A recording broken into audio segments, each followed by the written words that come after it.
Due to the following CBS School Break special, Magnum PI will not be seen today. It will be broadcast tomorrow in the regular time period.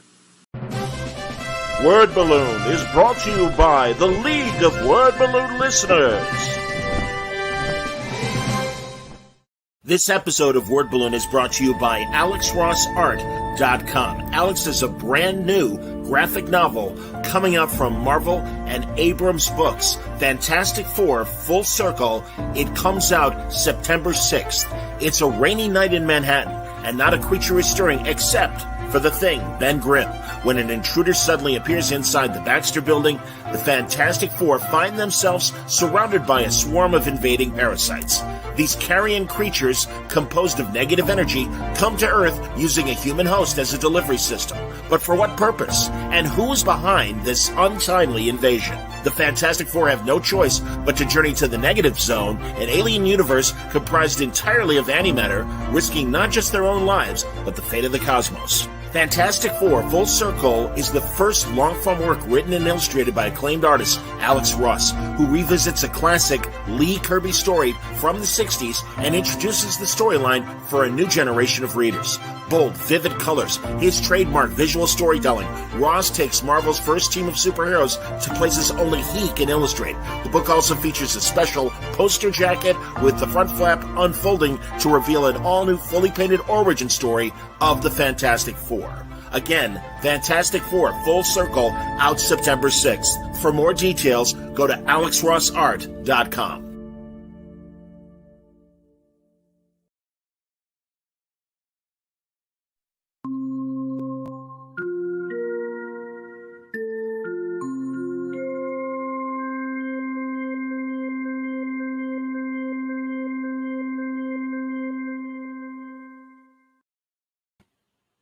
Welcome back, everybody.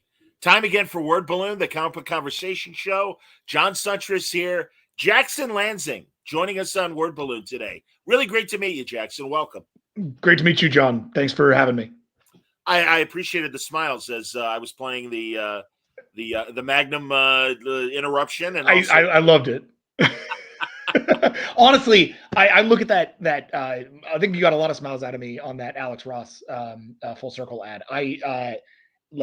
I've been waiting for him to come back to Fantastic Four for ages. Marvel's I think broke my brain when I was coming up and really helped me understand the Marvel universe better than I ever could have without it. It's a seminal piece of work for me.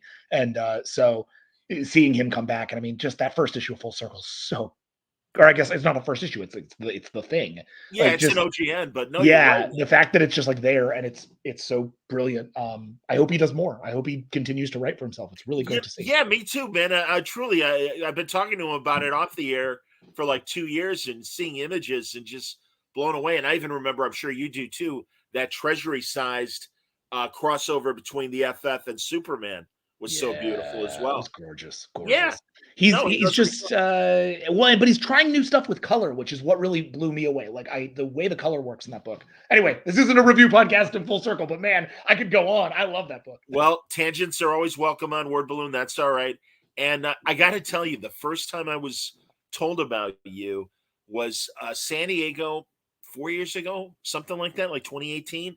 And I'm outside by the water behind the convention center late night. And Tom King is there, and I'm talking to Jody Hauser. Oh, yeah. And when you and Jody were writing again, because I'm like, Jody, I had no idea. Come on the show and talk Star Trek. And she's like, you got to talk to Jackson. Jackson really knows what he's talking about. He's the lead writer on this thing. So tell me, first of all, I am so thrilled. Literally tomorrow, everybody, Star Trek #1 comes out. I got the cover, stand by. And I mean, right away, we know you mean business, you guys, you and Colin. And right there, and we're going to talk about it, but I mean, right away, everybody knows as soon as the statistic came out, holy shit, it's Ben Sisko. Holy shit, Ben's with Crusher and Data, and we'll get into the new crew members as well, and other familiar faces. But way back, we were talking off the air when you first started watching Star Trek, but I want to know how you got to IDW and the chance to do this. Yeah, so Colin Kelly and I are a writing partnership. Normally, this is like a very rare occurrence where I do an interview solo. Generally, Colin and I are kind of a two-man squad, and we've been best friends since college. We met there and were initially like super rivals, and then learned that we were better together. And it's a really classic like superheroes fight and then team up story. And then we just like kept that team up going. Like we wanted to be the world's finest, right? So we kept that going and really tried to do the job together, which doesn't happen in comics a lot. Like normally, if you're a single writer and you get paired up, it's for like an event or for a thing, or every once in a while you have somebody like Abbott Lanning or whatever who worked together for a while. But Colin and I are, we've been working pretty much exclusively for like 10 years. So that meant that we came up a little differently. We were doing little side books. We were doing, I'd self-published a thing called Freak Show at Ape Entertainment back in like 2010. That was my first book with art by Joe Suter, co-written by David Server, who's the guy who introduced Colin and I. And then Dave went off to become a representative for a lot of other writers and does a lot of Hollywood stuff. And Colin and I had started writing together, and as like screenwriters. And we got a call off of Freak Show of all things by Rebecca Taylor, who is the editor who I sort of put up as like the editor who started our career. Rebecca Taylor called us and said, "Hey, we're doing this book with Alyssa Milano. Do you want to do a book with Alyssa Milano about hackers? Do you want to like ghostwrite for her?" And we were like, "Well, we won't ghostwrite, but we would write with Alyssa. That sounds like a delight if that's something that she wants to do." And so Tay put us together. Alyssa hired us. We did Hacktivist with her and Marcus Toe, which sort of started our career and was our attempt to do just like celebrity books can be a little maligned. And it was like, let's do the best damn celebrity book you can possibly do. And Alyssa was down and we were down and Marcus was down. And I'm very proud of the 2 volumes of Hack that we did. And so coming out of that, we were doing some stuff at Boom, and we were starting to look out at other companies. And Sarah Gatos at IDW came our way and was like, "Hey, would you guys ever want to do some work on and I was really hoping she'd say Star Trek, and she was like Transformers." And I was like, okay, maybe we can do some Transformers stuff. Like I'm not really a Transformers nerd at all, and I'm very close friends with like Margaret Scott and some people who are like very huge Transformers people. Yeah, are you a big Transformers guy? So like, no, I'm just not. Not at all. Yeah, I'm with you, man. Where it's I don't know it from Adam. But no. Yeah, so I was like, I don't really know what we have, but we'll try. And we did like a year of development work on Transformers, trying to turn it into something that we would want to do, which really meant rebuilding it from the ground up. Our Transformers did not look a lot like Transformers. It looked like an Ian Banks book that like had some like Transformers stuff in it. It was a total trip. And we kept saying like, is Hasbro really going to do this? And then like, lo and behold, Hasbro did not do this, right? They eventually were like, we're going to do Transformers. And it was like, that makes sense. That's probably right. And so as we started to get pushback on that, we started to realize like, we were probably going to take this in a different direction. Colin and I were at WonderCon. I think this was like 4 years ago, something like that. 5 years ago. And David Hedgecock, who used to be the head of Ape Entertainment and had helped me, had published Freak Show, my first book. So effectively, David like found us to at the very beginning of our career, was now over at IDW as co-publisher. And he and I were like, "Hey, let's grab a drink or let's grab some coffee." I think we were literally just grabbing coffee, walking around the con, like the outside. And I was mentioning how like I didn't really think Transformers was going to go, but I would love to find something else to do at IDW. And he was like, "Oh, let's find a creator-owned." And we were talking about different stuff. And then he was like, "Is there anything else that you're ever interested in?" And I was just sort of like, "Look, like I know it's Mike Johnson is the only guy who does it. So and Mike's a friend. We have lunch all the time. I'm not trying to take his job. But if you ever do more Star Trek, I would love to do some Star Trek. And I would love to do some Star Trek if it's not the JJ verse, which is not to say that I don't like those movies, but that I feel like my Star Trek is the original sort of prime storylines. It's TNG, it's Deep Space Nine, it's Voyager. These things got me into Star Trek. So I would love to be able to work in those mediums. And this was before Picard was like a glimmer in anybody's eye. So the idea back then had been none of this stuff will ever come to television again, right? We'll never see these characters again. Yeah, so we can do whatever we want. Right. So Colin and I, we got the invite to come pitch whatever that looked like. And we took, I'd been running a Star Trek role-playing game for like several years before that. So I had this whole breadth of stories that have been broken by all these great Sure. writers and storytellers. And I took some of the best stuff from that. And Colin and I sat down and like really worked out, because Colin was in the game. He was like one of our protagonist characters. And I was Okay. like, we had 30 players. That thing was insane. And we were like, okay, so let's put this all together and let's see what here we could turn into a Star Trek book. And we showed up at IDW with like maps of the Alpha and Beta Quadrant, like the official like star charts, and little miniatures to showcase where everybody was. And we pitched a whole line. We were like, it's not just Star Trek, there's a Next Generation book, and there's a DS9 book, and there's basically like a Voyager Voyager plus Section 31 book. And we're gonna kind of like do these things together. And it's all going to take place after Voyager comes back. So we're going to be writing the continuity forward, and this will be, another version of that continuity. And IDW loved it, and everybody was super psyched. And Chase Moritz, who was the youngest editor in the room, was like, I really, really want to do this. And then Picard got greenlit. And when Picard got greenlit, all of that had to get thrown away, because everything that we were doing was stuff that would conflict with Picard. It was just, we were playing with the same toys, and they were with the TV show. So there was no way we were going to supplant them. So we got a call around San Diego that was like, hey, it's just not going to happen.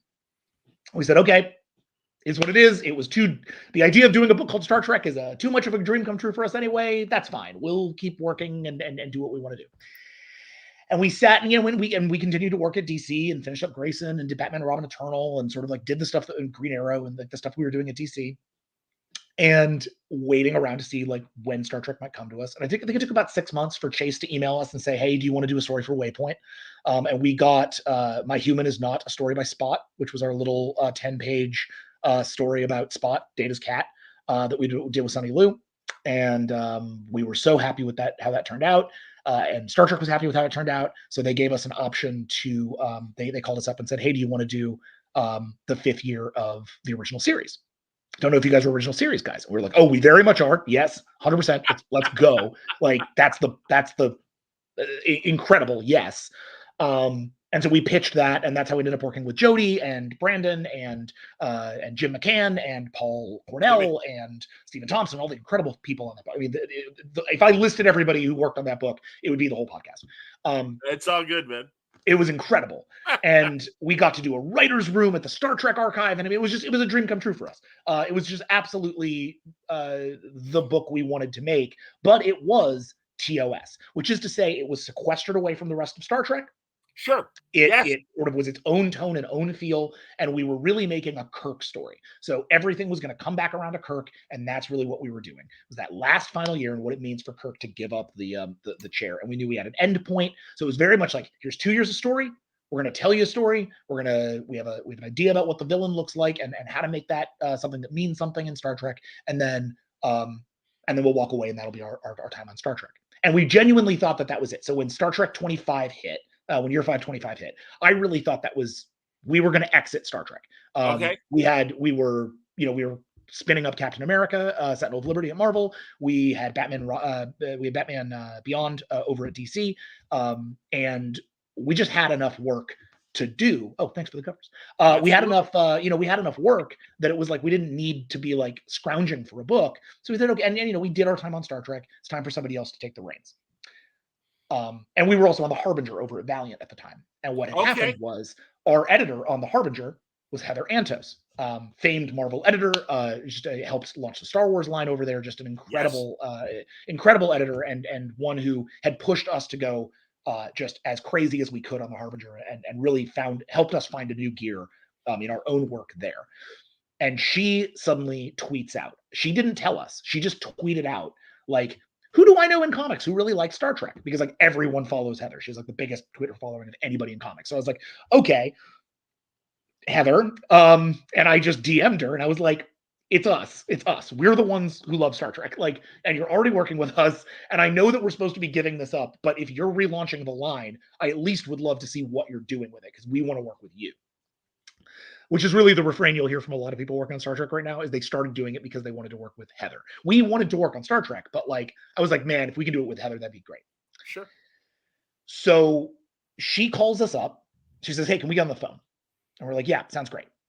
And she says, hey, I'm starting up a new line here. We're going to rethink how we're doing it a lot. We're still going to do the books that we've been doing, like the Mike Johnson TV connection books, like the stuff that we're not going to, it's not broke. Don't fix it. Like what Mike does is awesome. So we're going to keep doing that.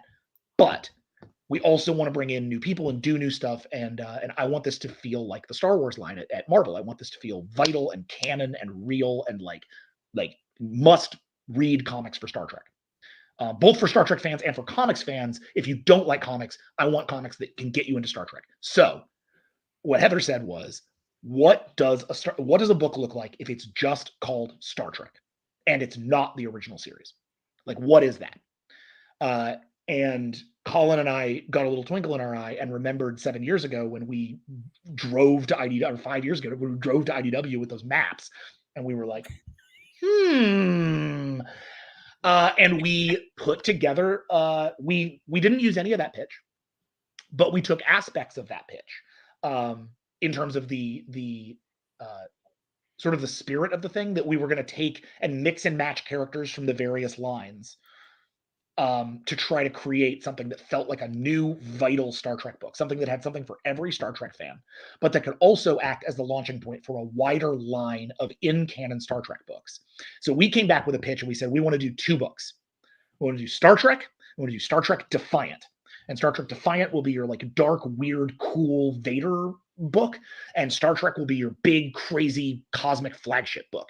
And those 2 books will sit side by side, and they will be telling one story over a longer period of time. And Heather said, "You hired," and we were like, "Holy crap!" And she was like, "But you can only write one." I said, "Well, I'll write Star Trek, and Colin will write Defiant." And she was like, "No, that's not how it works. You guys are a team. You write Star Trek. Or you can write Defiant if you want, but I think you're going to want to write the flagship." And we're like, "We do." That's what we call it behind the scenes, because it's hard to just say Star Trek. We call it flagship. And we were like, okay, if we're going to be writing flagship, then we need to bring in somebody to write Defiant. And the first name on all of our list was Chris Cantwell.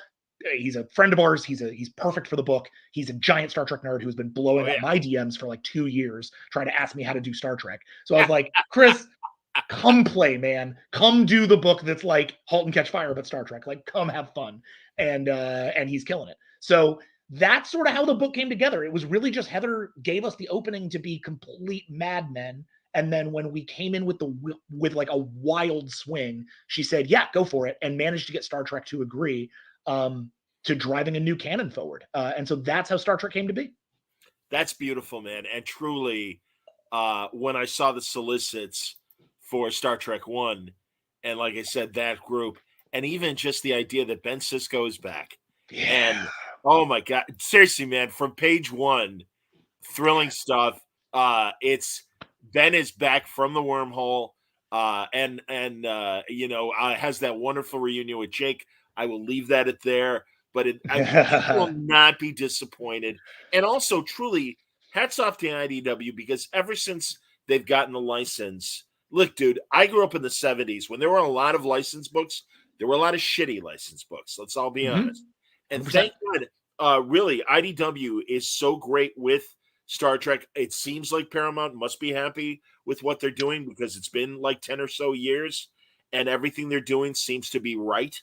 And it's a great organization over there, really top to bottom, from Star Trek and CBS and Star Trek and Paramount, and like everybody who's operating inside the pool. A lot of the people, frankly, are people who've been working on Star Trek for a very long time. I get notes from Dayton Ward, like I get notes from people who like have lived in this world for a long time. My stuff passes through Mike Johnson. Like it's not like it's a bunch of suits in a corporate office somewhere being like, "Does this feel like Star Trek?"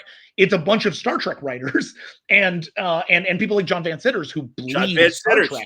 Yes. Who bleed Star Trek, and Marion, and like, I mean, there's Risa, and like it's a whole bunch of just really incredible like publishing professionals and Star Trek nerds who are all working together to make great Star Trek content. So it's if I had any fears, it was that you would be running into this problem of like, oh, well, we're trying to do something cool, but we're being kept in the box because you can't do anything cool if it's going to be canon, because you want to keep that for the shows. Right. And we found some creative solutions, I think, to get us into a box where that's not a problem, and where instead we get to spread our wings. And it started with Sisko, right? truthfully, that pitch 5 years ago, Cisco wasn't in it. Cisco was in the wormhole. Our lead characters were like Jean-Luc Picard and Kira and Bashir and like Janeway. And I found when we came back and we were like, we're going to do this again. We're, new thing, new Star Trek with now, since that, 5 years ago, now we have Picard, we've got Prodigy, we've got Strange New Worlds, we've got Discovery, we have Lower Decks. We have all of these shows operating simultaneously, giving us Star Trek content and filling out that framework. So now we know who's got the spotlight and we know who doesn't have the spotlight. And it became very clear to us that Deep Space Nine didn't have the spotlight, that it wasn't being used in the way that some of the other stuff was being used, and that truthfully, like as much as I would love to see Avery Brooks back as the character, I just don't think it's ever going to happen. And so with that in mind, I just don't think it's on his radar. So I'm like, if that's not going to happen, and this character was left in such a precarious position, especially even by Avery Brooks's own standards, he was kind of unhappy with the idea that Cisco would be gone forever. Because it was here you had the first Black Starfleet captain and he was becoming an absentee father. And Cisco's not happy. Like Avery Brooks was not happy about that at all. And nor should he have been. I think it's really important to follow that up and show what it means for that character to come back. Yes. And so when we made our swing, we were like, look, to use Picard is to box ourselves into Picard's continuity. To use Janeway is to step on Prodigy, who are doing a great job over there and who are doing their own thing. Sure. And Kirk is passed by this point in the continuity. So who do we have left? Who's on the table? Only our favorite Starfleet captain and the one that we actually think has story left to tell. So we were like, we're bringing Cisco out of the wormhole. That's the big pitch. They're going to kill it, but we'll see. And to our amazement, nobody killed it. That's beautiful, man. Yeah. All right. There's a couple non-Star Trek questions that have already been asked or acknowledgments for your work. So I do want to get these people up there and everything. Dennis says, love the current work. Been a fan since Joyride, and your work on Cap is fantastic. We will get to Captain America. Do not worry. Nerdette, good to see you, Nerdette. Love Void Song. Great job. Hey, yeah. The relationship dynamics were done so well. And then Dennis is back and says, Harbinger was awesome. Hadn't read a Valiant book since the Kint and Lemire runs, but had to get it. Robbie's art was great. Sure. So very cool. And then Dowd does have a question. Were there any issues with Paramount concerning Beverly due to her, role in season 3? Yeah. So no, and that's actually one of the things that I'm really excited about Picard season 3 is that was the one thing that obviously could have torpedoed any of our ideas. Sure. It's really funny at New York Comic-Con. This isn't Beverly, but it's the same concept. At New York Comic-Con, we announced that we announced some of the crew of Defiant, and one of the members of the crew on Star Trek Defiant is Lore. That's great! Wow. And we announced Lore, and then later that day, Picard season 3 announced Lore, and everybody's coming to us being like, "Is this going to ruin your lore?" And it's like, no. We're all working together. Everybody knows what everybody's doing. They're seeing our stuff. We're seeing enough of their stuff to know. Like we don't have like season clear. I haven't read all of Picard season 3. I can't tell you how it ends. But what I can say is like we're very well aware of what they're doing, where they're setting things up, so that our book can ideally grow those characters there. So we know that Beverly Crusher's journey is going to end with her where she's sort of at the beginning of Picard 3. Oh, my cat is saying it's hello. Okay. But we also know that there's a long path between her there and her here.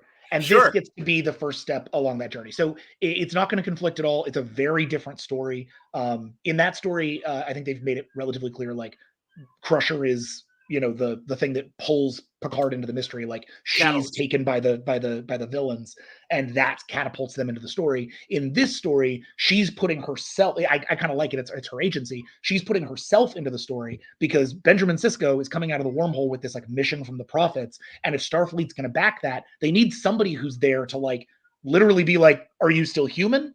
Are you making wise decisions? Are you like, she and Data are both operating as kind of initially as like second guessings of Cisco. They're kind of there to make sure that Cisco's like on the up and up, because nobody's entirely sure whether or not to trust Cisco, including Cisco himself.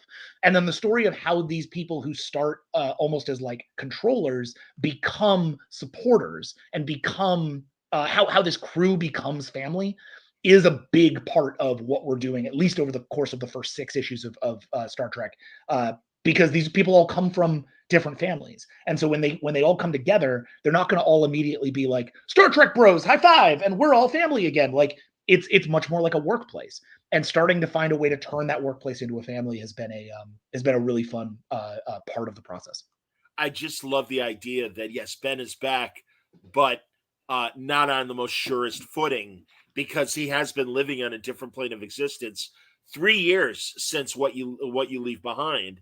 Yeah. So that's great too, and that affords you all of you and Colin especially to take the characters when it's still close enough during the Berman Trek era. It's not that far removed, but Right. also, like you said, plenty of distance between where they are now with Picard, or even Lower Decks and Prodigy and stuff, just in general. So all of that is great, and I hear you.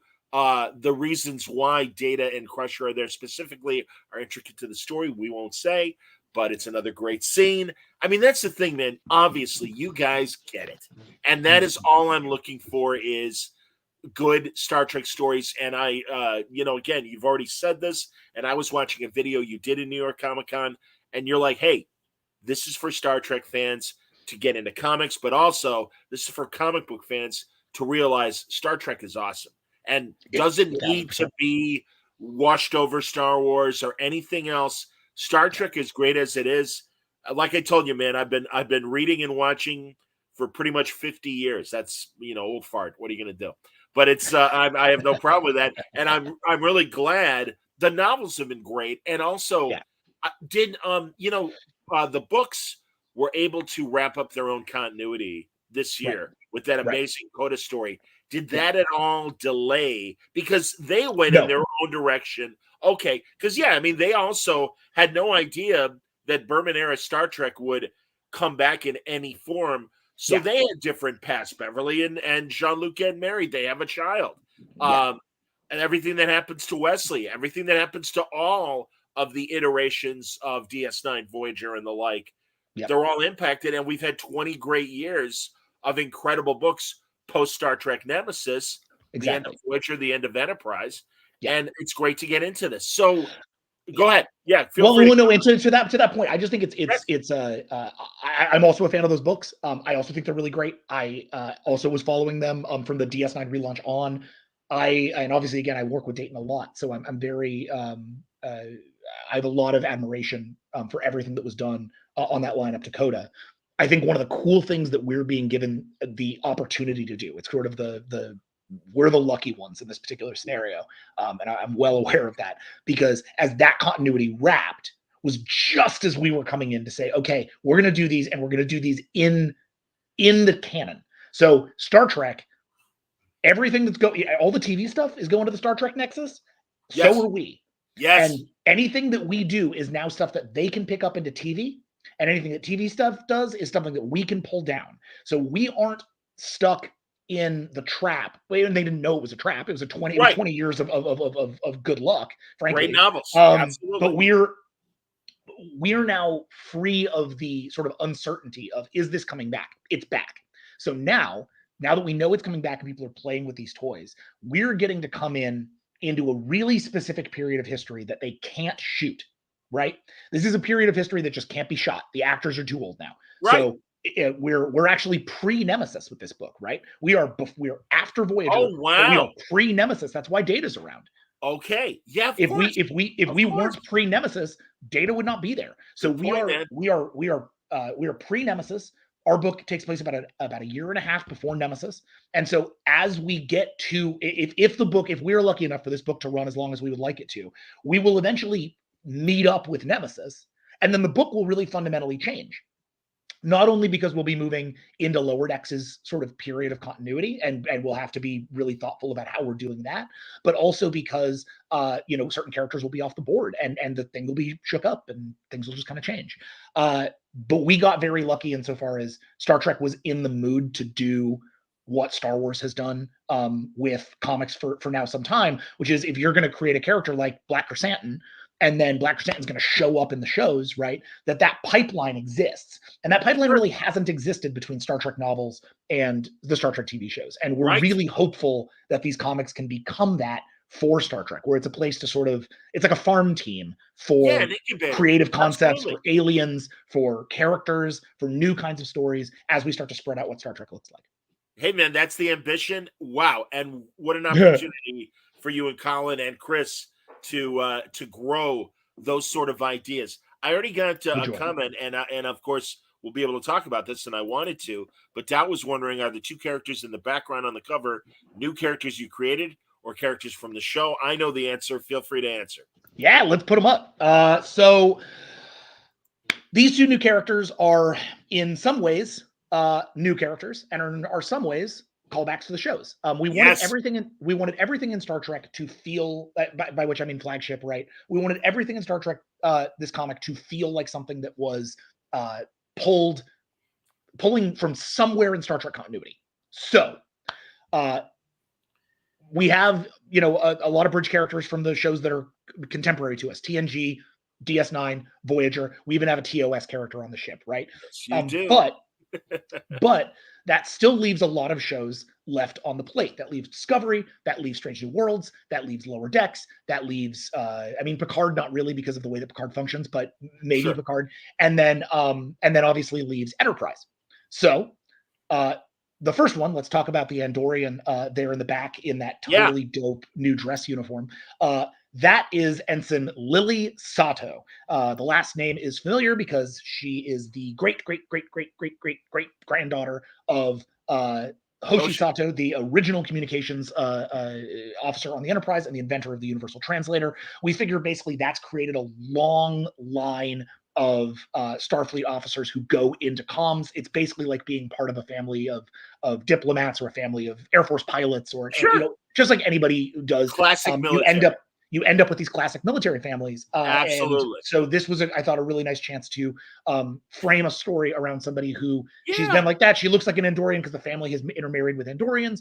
And now she is, a human Andorian hybrid. She's right out of the academy, and she has all of this sort of history to live up to. But the thing about Lily, and the thing that we'll be learning about Lily over the course of it, is what makes her, I think, my favorite character in the book to write right now, is that she is not inherently great at it. She's not like super talented at her job the way that some Star Trek characters are. She instead is one of these people who, like, if she's running a problem, she has to work on it all night. If she has to study a language, she's got to really study that language. Lily is kind of our she's the place for somebody who wouldn't normally see themselves on a Starfleet vessel, who feels like they're kind of a C student and doesn't necessarily know how they would fit into something like this. And she's ideally kind of an aspirational character in that it's all about hard work. And it's about like, yeah, maybe you're not immediately talented at this. Work harder at it. Push yourself harder. See what you can do. And then she'll also probably be about the cautions of that kind of life, because that can also be a problem. So she's our connection to Enterprise. The other character at Science, we have a Vulcan named Talir. They're a non-binary Vulcan character who is not right out of Starfleet Academy, but has only been in service for a few years. Talir's backstory is something that we're going to be laying out very deliberately over the course of the series, so I don't want to blow it yet. Suffice to say, Star Trek issue 3, you're going to get a lot more about Talir. But the cool thing about them, for me, beyond having a non-binary character on the ship, which is something that Star Trek has been reaching out into, which I'm very happy about. We did this obviously already with a Tholian character, but it was nice to do something that was less quote unquote alien, because non-binary characters tend to get sort of othered and alienated, and we were like, let's do somebody who like feels more human, and Vulcans are as close as you can get. But Talir also gives us a way to. They're kind of a cheat code. They're a way for us to write Spock without having Spock on the ship. Spock is our favorite character to write. We had a blast writing him in year 5. And so Talir was like, what if you were a Vulcan coming up now and Spock was your absolute hero? But you didn't have human temperament at all. You were fundamentally Vulcan. what would it be like to have your idol be somebody who actually did struggle with humanity and did try to figure that out, and what would it be like to try to keep yourself together that way? So it's not like they don't they don't follow Sirach's law or whatever. Like, they're a fully logical Vulcan, but on the flip side of it, they have some really they have some like progressive thoughts and some very unusual reactions to things that are going to be inching out a mystery about what exactly is up with Talir and exactly where they come from and why they are on this mission. But they're also just a way for us to get some really good classic Star Trek Vulcan stuff in there. So they're not a specific reference to like, oh, this character had a grandfather on this ship or whatever. They're just a way to like get a very classic TOS Star Trek flavor into the book, while also trying to drive forward a new forward-thinking and progressive Star Trek character. Understood. And I think you handle their story frankly, and this is me saying this, you don't have to comment. Is it Adira on Discovery? Yes. Okay. I appreciate Adira being non-binary. However, the fact that they are the fact that they are a human host with a Trill inside, you have eliminated, and the way that Discovery is doing it, I'm like, well, you just killed the best thing about Trills, is the past life thing. I'm not saying that Adira needs to be able to call back on the past lives with clarity. Right. But I do think they haven't, given that it's been 2 seasons now, and maybe things are going to happen in season 5. But other than the fact that, hi, they're non-binary, great, wonderful. Anything else about them? Well, there's a Trill symbiote. Okay, what have you done with that? Yeah. Not much at all. And I got to be honest, man, I'm a nitpicky 50-year observer of Star Trek, and I love the Trill. And it's like, well, you kind of put Adira in a box. Okay, so is it what a Tyrell is? Your Talir. Talir, excuse me. So No Talir, I mean, great. It's a combination of they're non-binary, but also they're Vulcan. You're not going to ignore that. How does that work together? So I think yeah, and I think honestly, the non-binary aspect of Adira is probably more front-loaded than the non-binary aspect of Talir. Talir is not defined by their non-binary nature any more than a lot of my non-binary friends are defined by their non-binary gender. It is part of the person, but ultimately Talir is a character that is about is really mostly about being the first they are the only person on the ship who is new to going out and seeing the stars. That's really what they're about, which is something that Adira was as well, and which is the thing I did kind of like about the way that they ended up playing Adira. My favorite thing about Adira is the Adira-Stamets relationship. I think it works beautifully. I agree with that as well. I love that relationship and think it really kills. I think their coming out scene is beautiful. That's my comment on Adira. But the thing that I'm really excited about with Talir is that everybody else on our ship has been out there. Even Sato, right? Lily's been out there because Lily comes from a military family. Lily's been on starships her whole life. Talir has been on Vulcan and has been in Starfleet Academy, and then did some time on Starbase 1. And then after that, we'll see what happened out of that. And now has been on the Theseus, which is our new ship, and which has been, and the Theseus lives in dry dock. So the Theseus leaving dry dock for the first time in a very long time, 60 years, is a really big deal. And so with it leaving, Talir has effectively been working on this ship for their entire Starfleet career, and now it's going out there, and they finally get to see what the universe looks like. So in a lot of ways, Talir is actually our audience surrogate, because they're encountering stuff new and fresh, and with the eyes of somebody who still sees the world with wonder, which is not normally what you get out of a Vulcan, right? Out of a Vulcan, you tend to get this like jaded, I've seen it all kind of, the best you get is the eyebrow and the fascinating. And I think my thing with Talir, I wanted to be like, it's a lot harder for them to keep their shit together than it was for Spock. When they see something amazing, they are amazed by it, even if they have purged themselves of emotion. That's great. All right, now we're going to get into the Theseus. I love. Also, everybody, another reason why to jump on this right away, as Jackson has said, Jackson and Colin came to IDW with all these great star charts and mapping out the alpha and beta quadrants and everything. Tons of back matter. You will not be disappointed. And not just maps and other things, but as we get into the Theseus, can I reveal your other TOS character? Do you mind? Yes, go for it. Go for it. Right, It's the Eve. We've kept this one secret until just now. Everybody will find out tomorrow when they read it. But there's Montgomery Scott, who designed Chief Engineer Scott. Captain Scott, acting as chief engineer, has been the captain of the Theseus while it's been dry dock, and yes, a design that started 60 years ago. The Theseus has its own history that are callbacks to significant moments in Star Trek history. Again, feel free to read the book. I'm not going to reveal. We introduced her in Star Trek Year 5, number 13. Oh, shame on me for not remembering. And I know it's cool. It just comment. She was literally the flagship designed to replace the Enterprise when the Enterprise came back. Wow. So we have a whole like, you can see the original version of the Theseus there. It looks like a completely different ship because it's been fully rebuilt. That's the ship of Theseus goof. But that is we started it in Year 5, threaded it through Star Trek history, and now we're picking it up 100 years later. That's so great, man. That is really excellent. Fun. And I cannot wait. Just like it was so great seeing Scotty on the Relics episode of TNG, it's going to be great to see him work with Cisco. And also, I had this shot of the crew, and there right after Sato is Tom Paris. Yes, sir. And I'm glad because Tom's a great character, really. And I got to read more of Heather's books, the post Endgame.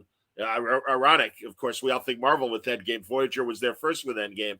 I mean, that's the thing, man. It's like where all these series ended, there are more stories to tell. And I'm really glad that Lower Decks did their DS9 episode. Oh, look, there's Quark, there's Kira. That's great. I'll just point out that episode is like required viewing for this book. We've known about that episode for over a year because Mike McMahon is an old friend of ours. We all went to the Discovery premiere. We all went to the Discovery premiere together. I was in a book club with Mike back when we were writing in Star Trek zines. So I'll tell you up front, we wanted to use Lily Sato almost wasn't in this book. Lily Sato was gonna be Beckett Mariner. Interesting. And I had to call Mike and be like, can we use Beckett? Because I know you have very specific ideas for her backstory. And he said, no, because I have very specific ideas for her backstory. And I said, you know what? I totally get it. I want to have a Lower Decks reference in this book. I want to, because we're trying to attach everything. And we talked, and he told me about what they were doing on the DS9 episode. And after I got done freaking out that they were doing a DS9 episode, he told me what they were doing, and we found a great piece of connective tissue that we're going to be able to start running out soon. So keep your eye on the book. It's not going to be in issue 1, but Lower Decks fans are going to have something in this book pretty soon as well. That's cool. You see, Jackson, I feel this is my Star Trek confessional. And I mean, I am very public with my feelings about new Star Trek. And I will even confess that I was a little frustrated the first year and a half of Lower Decks. Mm-hmm. But I will say, like, there was an episode or 2 in the first season. There were a couple more in the second season. Again, I've got my small quibbles about this current season, but this show... I'm behind. I haven't seen it. Yeah. Well, that's all right. This show has found its footing, and I'm so glad because I know Mike McMahon from day one, and even in his Twitter days and his fun Twitter feed of what would have happened in Season 8 of Next Gen. This guy knows and gets Star Trek. I am not the biggest Beckett Mariner fan. However, I do appreciate that she went from being in my own frustrations with Michael Burnham. I'm the best person on this show. Yeah. I know everything. And now it's backfired on her. Yeah. Beckett. And I like that. And I really like the other 3 main characters of Lower Decks. And it's like, those are the people I want to follow because old television show reference. But to me, Mariner is like the Sergeant Bilko of Star Trek. Yeah. And she's there to be in Starfleet to get around all the like heavy lifting and wants to just have a nice cush life being in Starfleet. Yep. That's fine. Yep. But I don't like that she was the solution to everything, it seemed to me, in the first season. Now that's backfiring on her. Right. And really, I love that. It's like, no, we're like Boimler and Tendy and Rutherford. We would be very happy to be stacking shelves in some shit menial job on a 100%. starship somewhere. All of us fans, it's like, you're wrong, lady. I'm sorry. I'm sorry you don't realize how cool. No, but that's what I love about Beckett Mariner is that ultimately she Over. is wrong. Like, she is the hipster in the room, in a room full of Star Trek nerds. So like, no, I completely agree. Completely agree. I think if we're gonna just talk about Lower Decks for a hot second, Wedge Douche, their like 3 ships episode is one of the best pieces. I think it might be my favorite piece of Star Trek they've produced since they relaunched Star Trek. Like, I really think that, say what you will about any of the rest of that show, that episode dialed it in so perfectly, in a way that I really just I texted Mike afterwards. I was like, "How unbelievable! Like, what an episode!" But the thing I do, the other thing I really have to do to give props up to Lower Decks, which I like very much, is that I have a sort of running pact with my wife, Alex, who's an animation producer. So she like watches a lot of stuff and is very pop culture literate. And you married well. We met because she wouldn't stop lecturing me about how I hadn't watched Doctor Who and Sherlock. So like we go back. She had never watched Star Trek, had specifically never seen any Star Trek. And we'd sort of had a pact that I was never going to get her into it, because I didn't want to do that thing where I've done this with other stuff, where I've shown her something that I really, really love, and then she didn't like it. And then I'd have to be like, oh God, is everything a lie? Like, I wanted to make sure that like, we just never got into that, and that she came to Star Trek in her own way. And around the time I was doing year 5, she started to watch TOS with me. Because I was watching a lot of TOS, obviously, just to keep myself dialed in. And she liked some of it. Not all of it, obviously, but like liked some of it, and was like, oh, actually, I can kind of see what's interesting about this. Can I watch more of this with you? And we would watch it together. And that was really fun. I got to revisit Star Trek with Alex.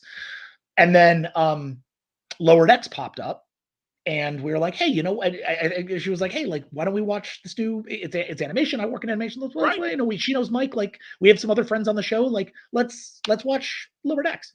And it made her a Star Trek fan. Suddenly she was like, I want to watch Lower Decks. I like this world. Great. So now we're watching Next Generation for the first time. We're going to get into Deep Space Nine soon. Like, it's very exciting because as she's getting into Star Trek, I'm, tumbling headlong into working on it on every front.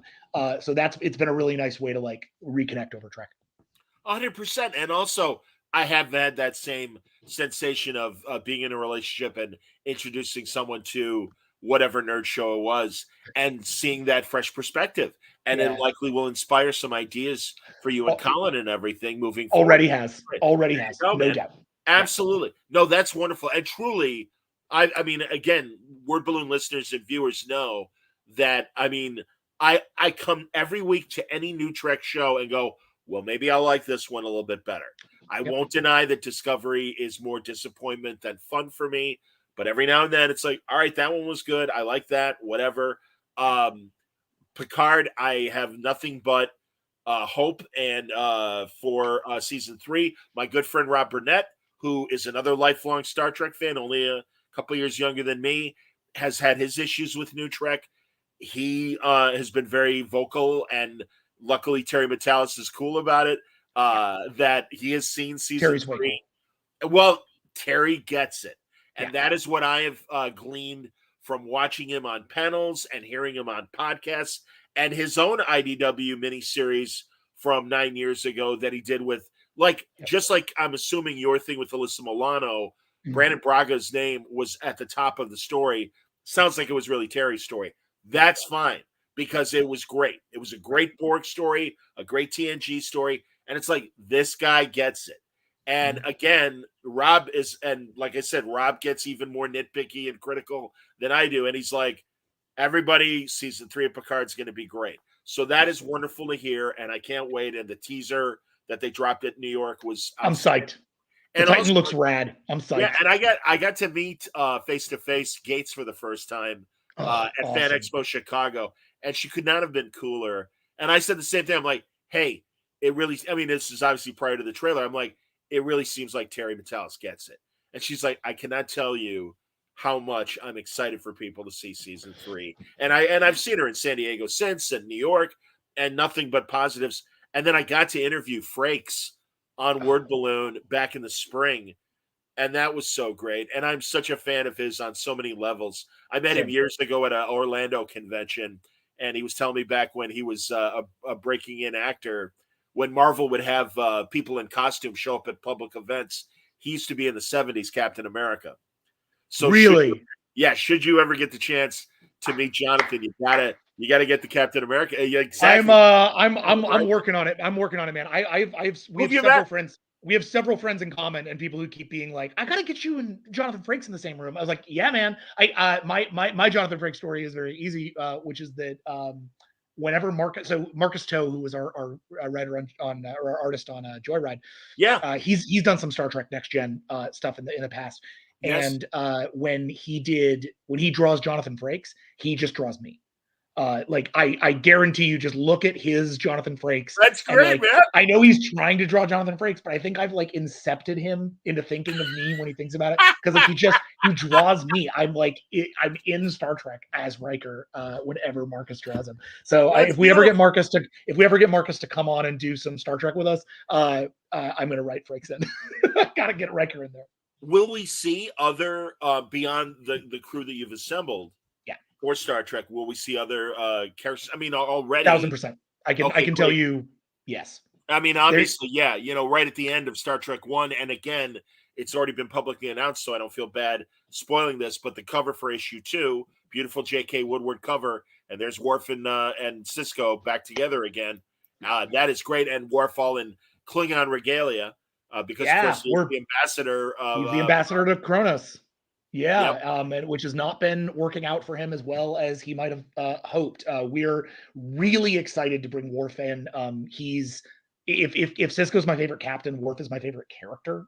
I deeply love Worf. And I think he was really I just to get personal for a second, I was a young man with rage issues. So when I was coming up as a kid and didn't know where to place my anger right, Worf was a really great way to see myself in fiction and try to understand the ways in which discipline and self self-ownership could help me move forward. I mean, honestly, it helped me get into music. It helped me understand martial arts. It helped me Worf was a big coping mechanism for me and really helped me understand myself better. So as much as he's sometimes played for laughs, and sometimes obviously he's I think his arc on Deep Space Nine is one of the greats. I really have always felt like he kind of sets himself up for failure at the end of DS9, because if there's anything we know about Worf, it is that he's not a terribly good diplomat. Even when he wants to be, he's just not, that's not his strength. So I was always wondered, what happens to Worf after that moment? Because there's no way that he just sticks around and becomes Picard 2.0.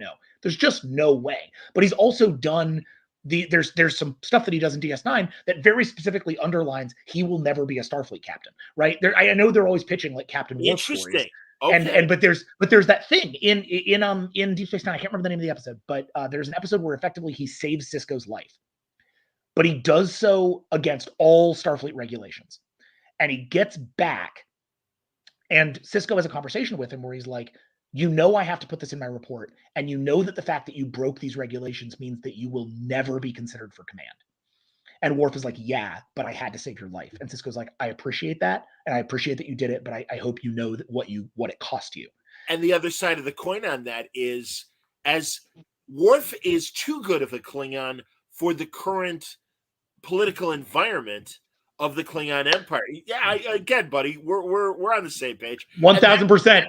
That's the 1,000% irony. That is the beautiful irony of Worf. He has trouble in both of his worlds. Yep. He doesn't fit in either of his worlds. So what do you do? So that's so and that, I mean, and this is nice because enough of this has been announced that I can kind of tease it out without telling you how it works. We're introducing Worf in 2, and then when by the time we get to Star Trek Defiant, Worf is in the captain's chair of the Defiant with a crew of renegades. He's got B'Elanna Torres, he's got Ro Loren, he's got Lore, he's got old Spock. Like, Worf's got a weird crew. He's got a Defiant, and he's not wearing a Starfleet uniform.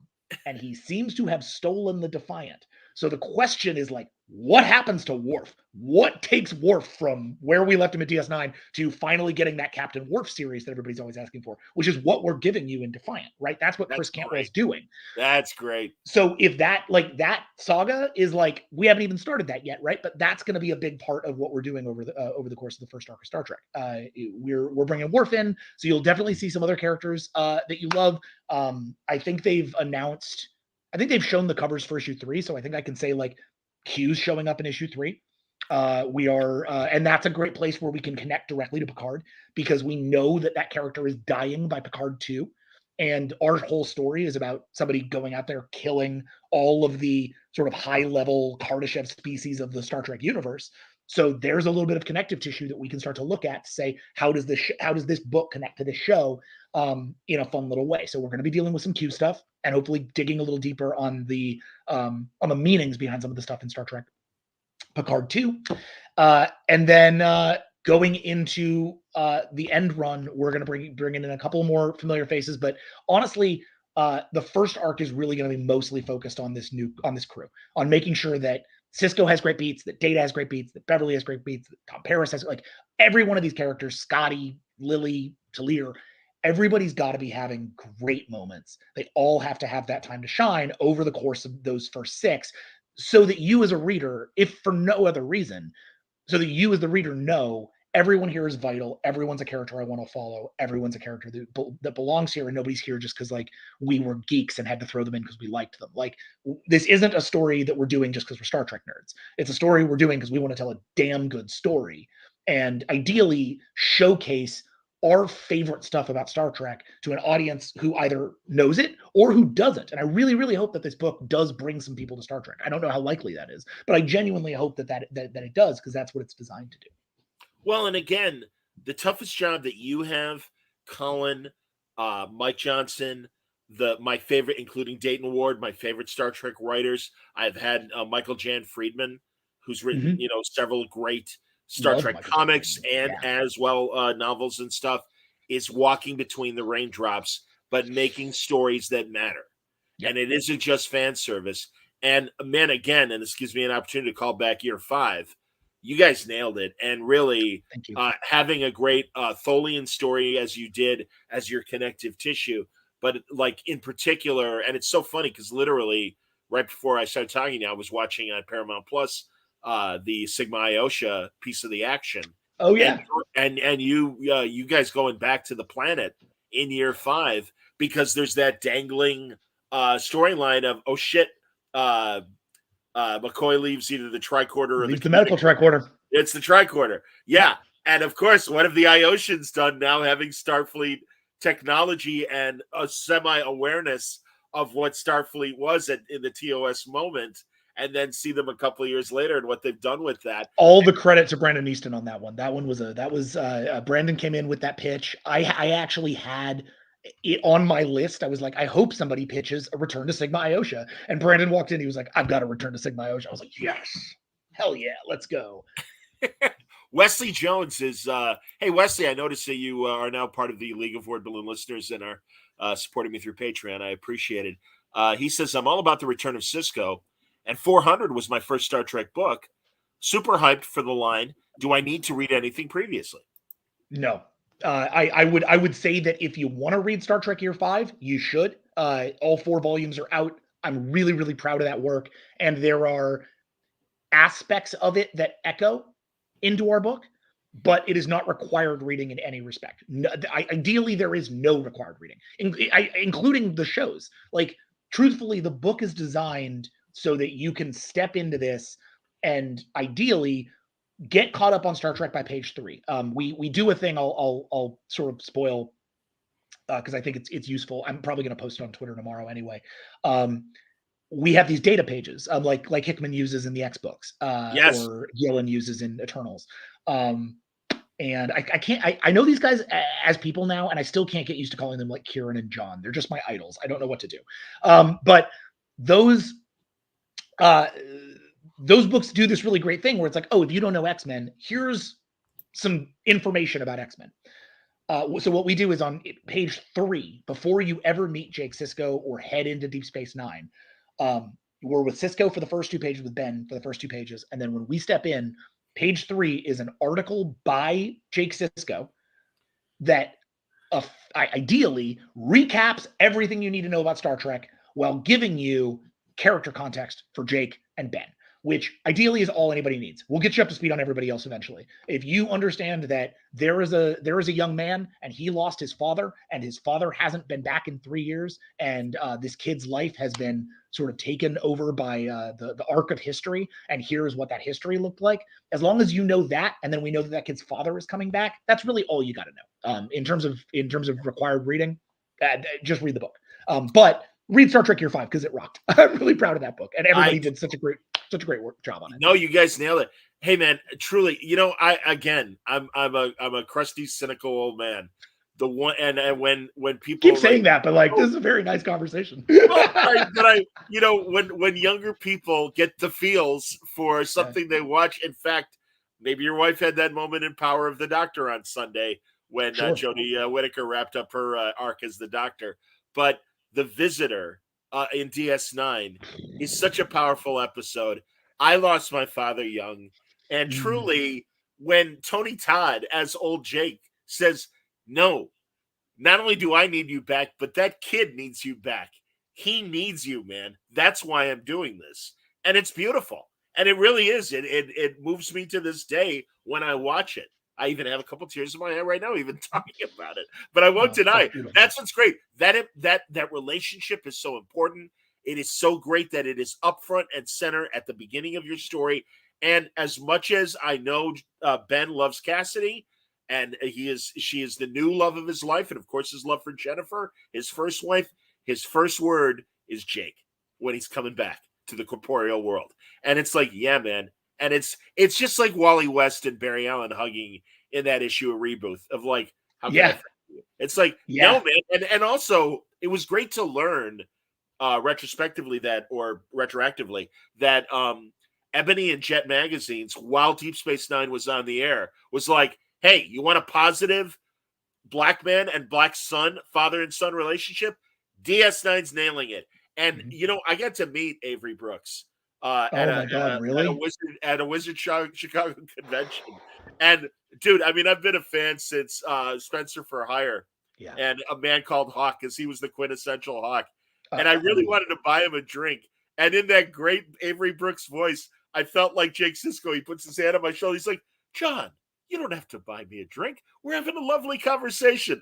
And I'm like, all right, that's my exit, because it was like a nice 5 minutes. And I'm like, I don't want to wait. I'm like, I'm sure a million people want to. It was just at the bar. It was after hours. I'm like, literally in my head, I was a squeaky 14-year-old like, okay, man, listen, this is really nice, but I got to go now. And so, I mean, I kept my cool, but I'm like, this is the greatest thing that ever happened was having, tell me, it's all good, man. We're having a lovely talk. I'm like, all right, you've been very kind. Thank you, man. I would die. I just think I think he is just absolutely remarkable. I think he's a remarkable performer. I think it is so clear. I think it was one of those first times that I knew like an actor it was behind the character, because you could watch his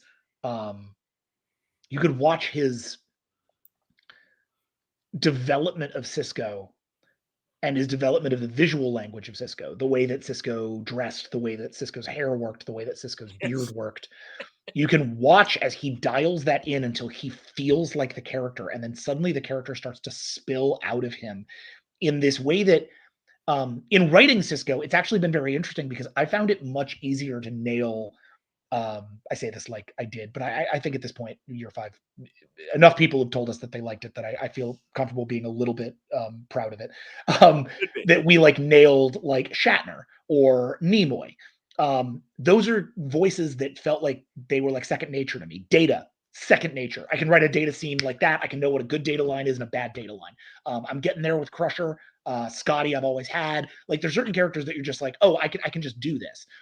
We started writing Sisko, and truthfully, I was like, I don't know if this is Avery Brooks's voice, because Avery Brooks's voice was almost unpredictable. Like that's how the character functioned, was that he was so multi-layered that it wasn't like this is a Ben Sisko line. It was like this is an Avery Brooks performance. And so what we've tried to do, and again, we'll see how it works, is echo the unpredictability of his performance in the writing. So like there's a beat in issue 4, I think, where he laughs at something that like no one would laugh at. Like that, like they just, which is the thing that Sisko would do. That Sisko would react to something dangerous with a non-dangerous reaction, or he would allow his emotions to take over way more than a normal Starfleet captain would, or like a normal, like another Starfleet captain would. I mean, and we've been trying to port that into the book in place of trying to like nail Avery's voice, because I think Sisko's voice is less the anchor of that character than Avery's performance. So it's a little esoteric, but I mean that really is like almost the biggest struggle of the book so far, has been making sure that we're nailing Sisko, because I love this character deeply, but it's not as easy to hear his voice as it is to hear some of the more like arch characters of Star Trek, because Sisko is not arch, because Sisko is deeply, deeply layered. And so he's less arch than Janeway, he's less arch than Picard. I know these are all layered characters, but like Sisko he's got the most layers for sure. I'm reading comments while we're talking. I agree with you. Cool. Right on. And it is that unpredictability of Sisko that made him even more like, well, what's he going to do next? Yeah. And I mean, of course, we all point to In the Pale Moonlight, where the ends justify the means. And only Sisko, I mean, that's the great thing, man. And he also went from being Starfleet to, by the end of the series, Bajor. Yeah. And like it or not, I'm the emissary. I have embraced this. I know it is important. I understand my destiny now. And even leaving Cassidy behind, his child behind, which you kind of briefly touch on, and I am thrilled to see how that plays out in the story, because I imagine it will. But yeah, man, and I'm so glad Jake's on the at least in the first issue. Jake's still with them. I mean, it isn't just whole arc. That's great. Jake and Sisko's relationship is the core of the book through issue 6. After issue 6, we're going to be looking at some other stuff. Up through issue 6, Jake and Sisko. That's great. No, that's great. And again, a great observer. That, in fact, I heard you on another interview say, maybe Ben wanted Jake to follow his footsteps and be in Starfleet, but gave Jake the agency of, Dad, I don't want to do it. This is my path. And Ben is like, great, be a writer. And in fact, that's what I love. Another aspect about the Visitors, like, you don't need me. You did it. You're writing incredible stories. You don't need me. And Jake is like, no, I do need you. Because it's not not about being a writer. It's us. It's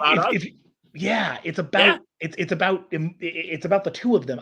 The thing that we make a real point out of this, that the article that we show you on page 3 is an article that was rejected. I didn't even notice that. That's great. Jake does not have a successful career as a writer. He has a difficult career as a writer, which is something we can speak to, sort of specifically. Like, you toil in the mines for a long time. Those of you who've been fans of ours since Joyride, thank you. You've been along the ride for a long time. We genuinely, we wanted to use Jake as a vessel to some degree to talk about how you decide to be something when you're 18, and maybe you were wrong. Like, maybe Jake isn't a writer. Like, I mean, he clearly is. And like, clearly if he became a fiction writer, he'd be very successful. But when we find him at the end of Deep Space Nine, he's still a journalist. And so my thing is, like, if he's still a journalist, unless you're going to do the kind of cheesy thing where he like writes DS9 as a novel and that's what gets big, which I didn't want to do. I was like, if we're going to look at what Jake becomes, then it really strikes me that he should be in a period where he doesn't really know whether or not he made the right decision. And maybe he should be finding a different thing for himself. And that doesn't necessarily mean joining Starfleet, but it does mean that he has something to discover alongside his father. So we're going to be digging into that and looking at Jake. We have a longer plan for Jake that we'll see if it pans out. There's been some great post-series DS9 novels. Do you stay away from those? So your story is okay, because I read a lot of them. I read a lot of them as a younger man. So like that knowledge is in the back of my brain somewhere. But right now, I'm actually staying away from everything that isn't the TV shows. I'm rewatching the shows. I'm keeping the voices fresh in my brain, and then and obviously keeping up with what's happening in the core continuity so that we can reflect. But Colin and I are this isn't a mini series. This is an No, ongoing book. We want this to right. run for years, and I don't want to cannibalize the work of great writers. I want to add something new to that canon. So I've done my time on those books, and I love those books, but I really don't want to be overly influenced by them. Understood. Boy, Yeah. exciting to hear that Rolaren is coming back in the Defiant series. Yeah, because again, I love where they left her at the end of, right before All Good Things, that great episode of Yep. her joining the Maquis and everything. And Yep. also, I not ironic, but again, that Michelle Forbes herself, when they proposed her coming on DS9, it's like, no, that's all right. I loved her also in Galactica as Oh, dude, she's great. Admiral Kane. She's across the board great. I I love agree. Michelle Forbes to death. So I'm very excited to see what we can really what Chris is going to do. I've read the first two scripts, and Ro is. I mean, I would go out on a limb and say that she's his favorite character to write. Ro was not on that cast when we pitched it. Chris put Ro and Lore on that cast. We had different Interesting. characters in those roles. And Exciting. I was very happy he put Lore in there because we were planning on using Lore anyway. So it just let us thread the line a little bit better. But Ro, I sort of thought they'd like exited her really nicely. And Chris was like, no, I have ideas. We're like, great, let's go. Absolutely. Every time I interview Chris and I've talked to him about Iron Man and his creator-owned books and stuff, he's always surrounded by his Trek action figures. And Yeah, I'm like, man. I know who I'm talking to. This is great. So no, I'm so glad that he's part of your guys, group. Oh And, yeah, he texts me literally exclusively Star Trek action figures. Like I'll know what's going on because he hits come me on, with it. man. Great comments here. Chris wants to know any chance we're going to get an update of Nog in the comics. I'll tell you that Nog was originally on the crew of the Theseus. In our very first pitch, Nog was our tactical officer.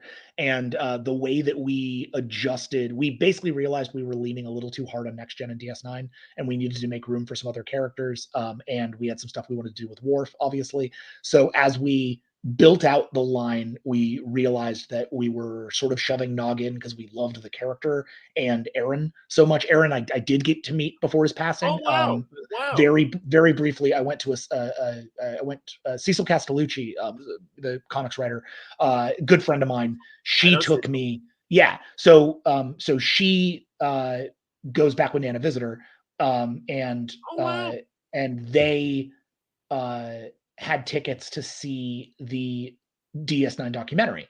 And so I went to a screening of the DS9 documentary at Man's Chinese, and Aaron did and Sirach Lofton did a like Q&A.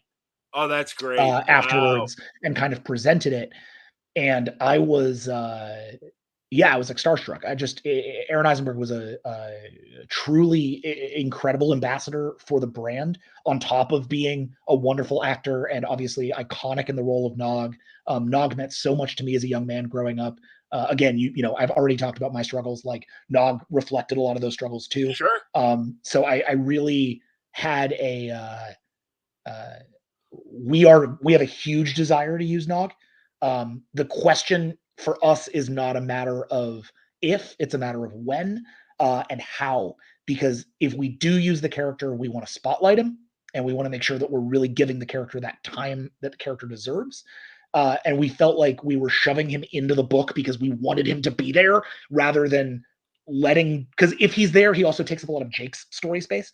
And we were like, right. Okay, if we really want Jake to be in Ben's story space, and frankly some other characters, we're going to be building Jake some relationships in the crew, and so we were like, we want to have room for those spaces. It means that Nog can't be there, but that's great because the longer that we hold off on it, the more we can eventually bring Nog in an unexpected, exciting, cool way. So all that is to say, yeah, but I don't know when yet. I couldn't tell you when we're going to do it. It may happen in Arc 2. It probably won't. It'll probably be something for the second year of these books. That's great, man. No, I love it. And Jesus. All right. This might dovetail into what we were just talking about, because I already have my answer to this question. But Usab wants to know, what's an underrated episode of DS9 that you love? He loves Indiscretion and the introduction of Zial, Gul Dukat's daughter. I love that episode too. That's a great episode. It is a great episode. Ha! So now you got to think of the underrated episodes, because to me, I always my easy two answers are always In the Pale Moonlight and Far Beyond the Stars. But I don't think those are underrated. Respectfully, they're not at all. So I really can't. You know what it is? You know what mine is? Valiant. I think people. It's a great episode. I think people malign that episode a lot because it's a Jake Nog episode. Yep. I love that episode. I love the premise of it. I thought as a young man, as like a teenager, I thought it was such a great way to see something that we've sort of been promised on TNG through all the Wesley Crusher plot, but had never gotten to actually. That's a good point too, because we've never gotten to see come to action. It's also a really great rundown of the technical aspects of how a starship does combat. When I was designing the Star Trek role-playing game, because the role-playing game I designed, there wasn't a system at the time. Star Trek Adventures had not been published. I have a lot of friends that do that. That's so great. I took White Wolf and I effectively bent the storyteller system into a Star Trek system, and then I had to, but that didn't have a Starfleet or a starship mechanic, so I had to build a starship mechanic. And the way that I play tested my mechanic was I watched Valiant and looked at every move the ship did. Sure, because they really take you through the mechanics of it. And I said, could my characters do that using my system? And if the answer was yes, then the system worked. And the answer was yes, and the system worked. So that's my that's a good answer. That's mine. What's yours? Mine is also a Jake Nog episode, and that is Faith, Treachery, in the Great River. Isn't that the one where that's? I mean, maybe I'm getting the title wrong, but when I don't know all the titles, so all right. Well, Jake and Nog go to the auction and they see the Willie Mays rookie card. Oh my God! Yeah, and maybe I'm conflating that with another episode, but and actually I think I am. It's called In the Cards. That is in the cards, and I guess I've got two answers, because that is a great Jake Nog episode, and I do love all the crazy stuff that happens to that and that, but also Faith, Treachery, in the Great River. That's when Nog helps. This is when Nog is Corporal Klinger, like in MASH, and O'Brien needs to get a stable, or like something for the Defiant to fix the gravity problem, and he's like, "Well, it's going to take a couple of weeks, sir. You got 3 days, and I want it fixed by the time I get back."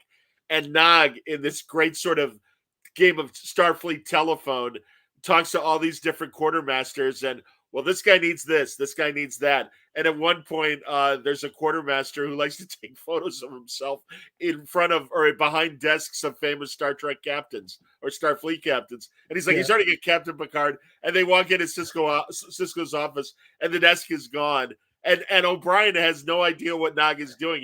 He's like, "Listen, Chief, I need your electronic signature to get all this done." So Nog's making all these great Ferengi deals on the sly. And it is so, and also the Ferengi philosophy that no matter how bad things get, the river will provide. The deal will always be there. Just have faith in the trading continuum. You will ultimately get what you need and what you want. And it was just, and also, God damn it, I love Miles O'Brien. I don't know if he's in your plans in any way. Again, another character who was on the original Theseus crew. Our original idea had been that Scotty had designed and built the Theseus, but when Sisko came, he brings Miles O'Brien, so it's Miles and Scotty in the engine room. So you would have the Scotsman and the Irishman, and they could just be constantly berating each other. But it was just one too many characters. It was literally like we were overstuffing the book, and we had to back off with the amount of our favorite characters we were putting in. Plus, O'Brien is in this great period where he's supposed to be a faculty member at Starfleet Academy, and I kind of want to keep him there in case our book goes there, or in case we end up building a book that goes there. Like I would be, none of this is happening, so like none of this is a spoiler, and this could all blow up in my face. But the intention here is not to have a 1 or 2 book line. The idea is that we can start to build this out so that in the same way that you've now got with Star Wars, you can look at a whole run of books by a whole run of different artists, and each of them, my cat has shown up to actually cameo. Each of them gets to, come on over. That each of them gets to be a sort of look into the Star Trek universe in its own way. So the idea that we may end up doing something that lets us see what Starfleet Academy looks like, or what's up with some younger characters. This is Lenny, everyone. Hi, Lenny. Yeah, they say hi. Very cute. Yeah, she's great.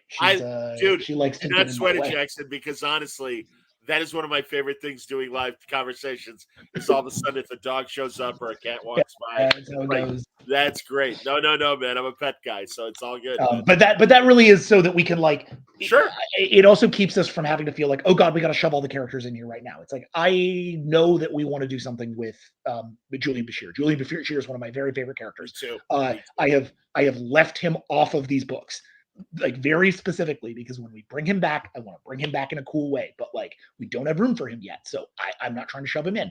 It's a lot of that stuff where we're going step by step, but Yeah. you can effectively think of Colin and Mai's brain or like joint brain as like a universal checklist of Star Trek things. And we're just going down that checklist and being like, is there room to put this guy in? Yes. Is it actually good? Great. Check. We got him in.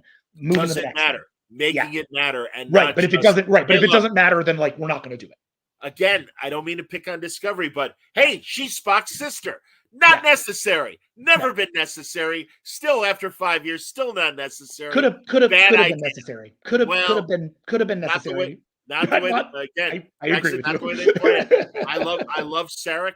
I've said this on a million word balloon episodes. Yeah. That moment in Star Trek 4 at the end of the movie when Spock and Sarek have their back and forth. I'm glad you're safe. It's good to see you. Maybe I was wrong about you joining Starfleet. These associates of yours, they're of good character. And Spock just, takes it all in and he goes, they're my friends. And Sarek bristles and gets back into country club Vulcan mode. And yes, of course. And it's like, not, oh yeah, you're great. It's, oh yeah, that human bullshit. All right, fine. So be it. And Discovery, Sarek, much too warm and fuzzy. Oh, Much sure.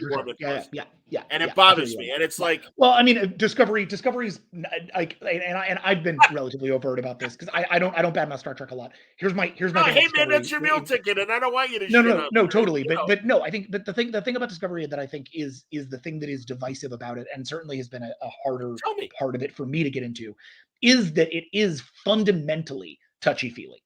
It is a warm and fuzzy Star Trek because the show is in some ways about inviting all kinds of new voices to the table in Star Trek. And I think that there's a real value to that.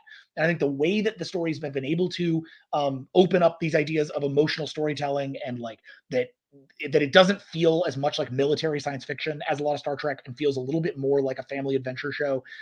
Though I understand why they're doing it. And I think that there's some real value to it. It's not what I respond to Strange New Worlds much more dramatically than I do to Discovery.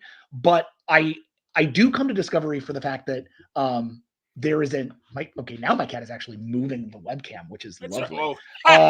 She's like rubbing her face up against the webcam. Don't sweat it, man. It's all good. Do not worry. No, I know. I just think it's cute. But cute. She but I think that the what I would hope for is that there can be a place. I had this conversation, backing it up.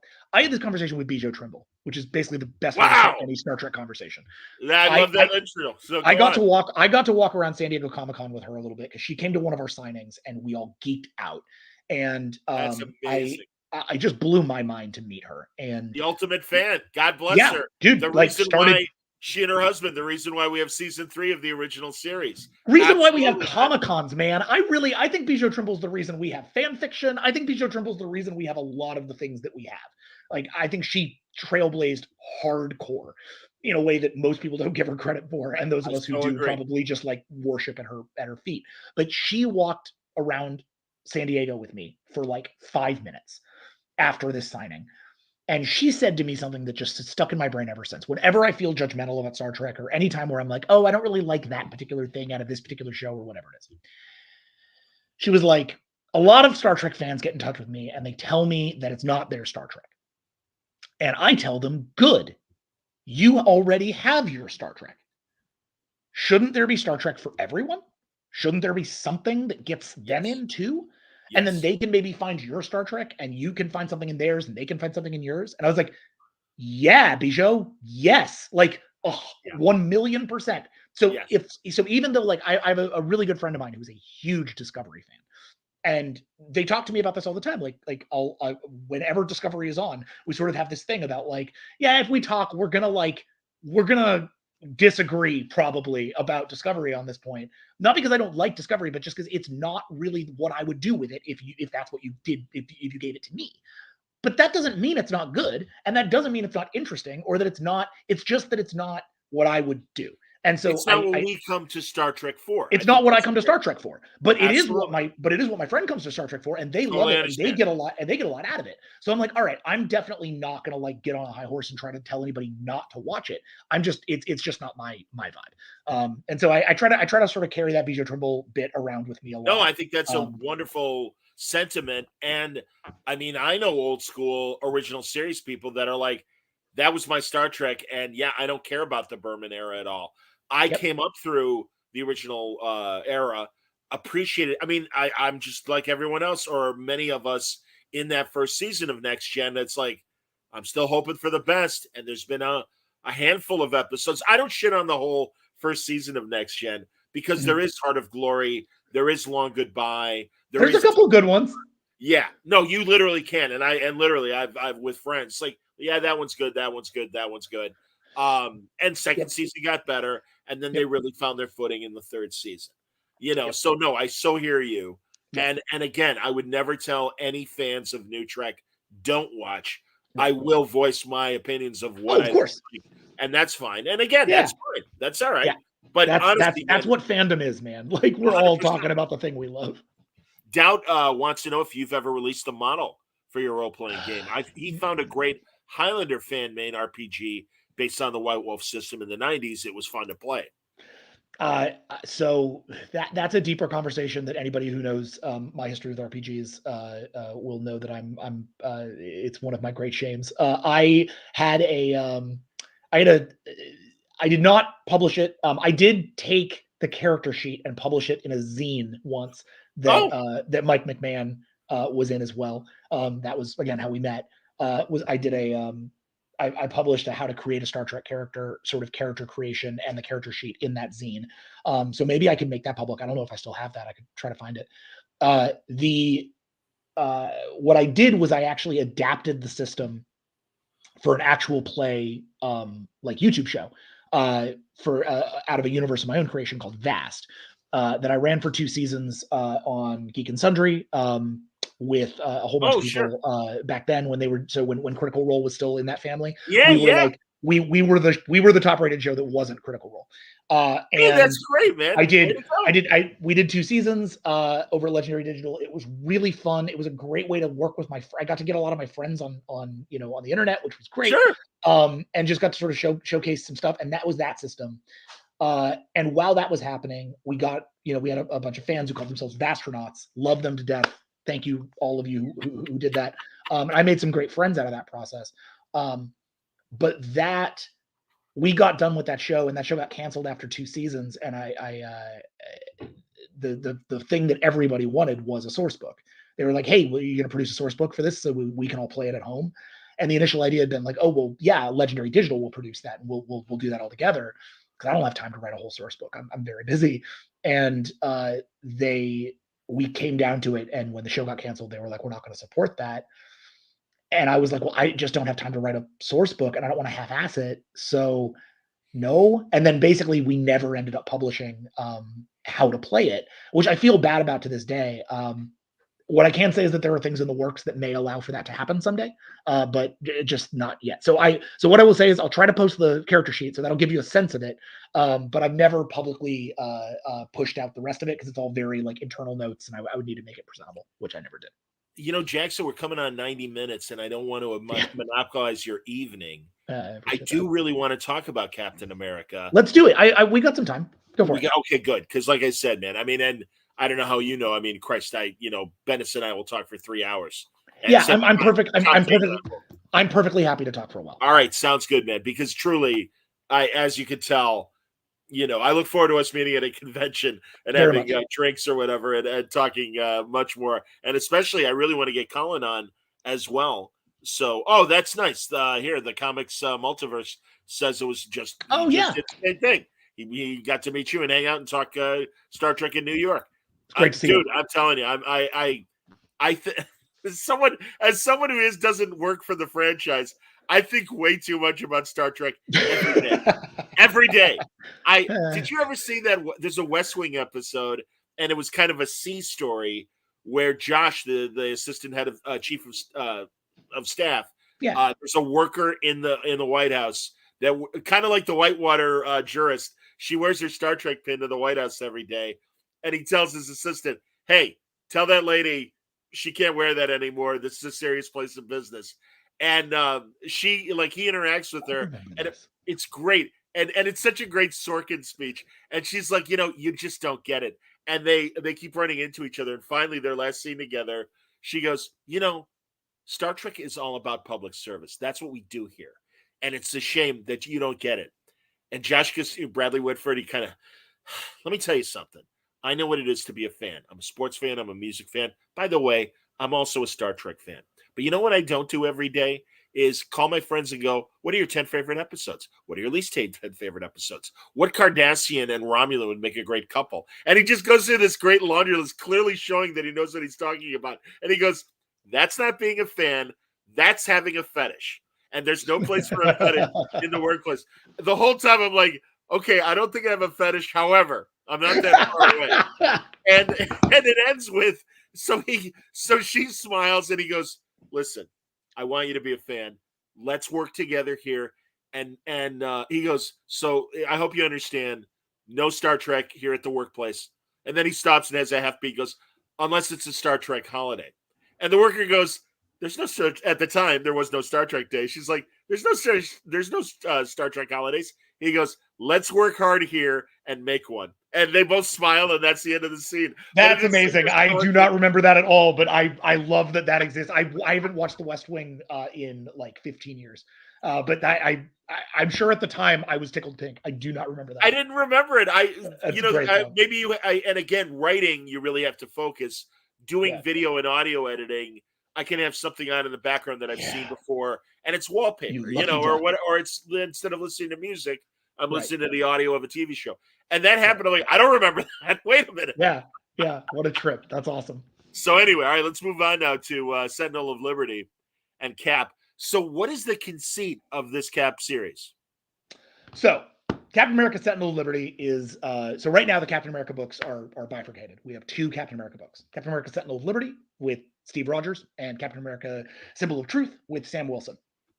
Both of them have decided as of Captain America Zero, which was a kickoff issue that we did, that they're both going to share this uniform. They're going to share this symbol. Sam's got his own shield with its own kind of version of the stars and stripes on it, but different than Steve's. And Steve has the classic shield and the classic look. While Sam is out there being Captain America for most of the world, he's the sort of international interventionist guy. His stories, written by Tochio Onyebuchi and with art by R.V. Silva, are taking him all the way to Wakanda. Our story with Captain America Sentinel of Liberty is doing the inverse. We are looking at Steve Rogers and trying to look into Steve's world, into Steve's life, take him home, and observe what it's like for him to be just another normal person. And then start to disassemble what the Captain America symbol means to him so that he has a reason to pick it back up again. So effectively, the conceit of the book is Steve moves back to Lower Manhattan, where he grew up. I know everybody says that he's from Brooklyn because of the movies, but he's not. He's from Lower Manhattan. That's old school canon, but it's true. And Tom Brevoort was all too eager to remind me. Of course. And we talk about learning from like the great, by the way. So we went to he comes home. He takes the apartment that he grew up in this little Lower Manhattan tenement building that now is becoming a like hipster area all around him. And he learns how to have normal friends and go for a run in the morning and go to digital art classes.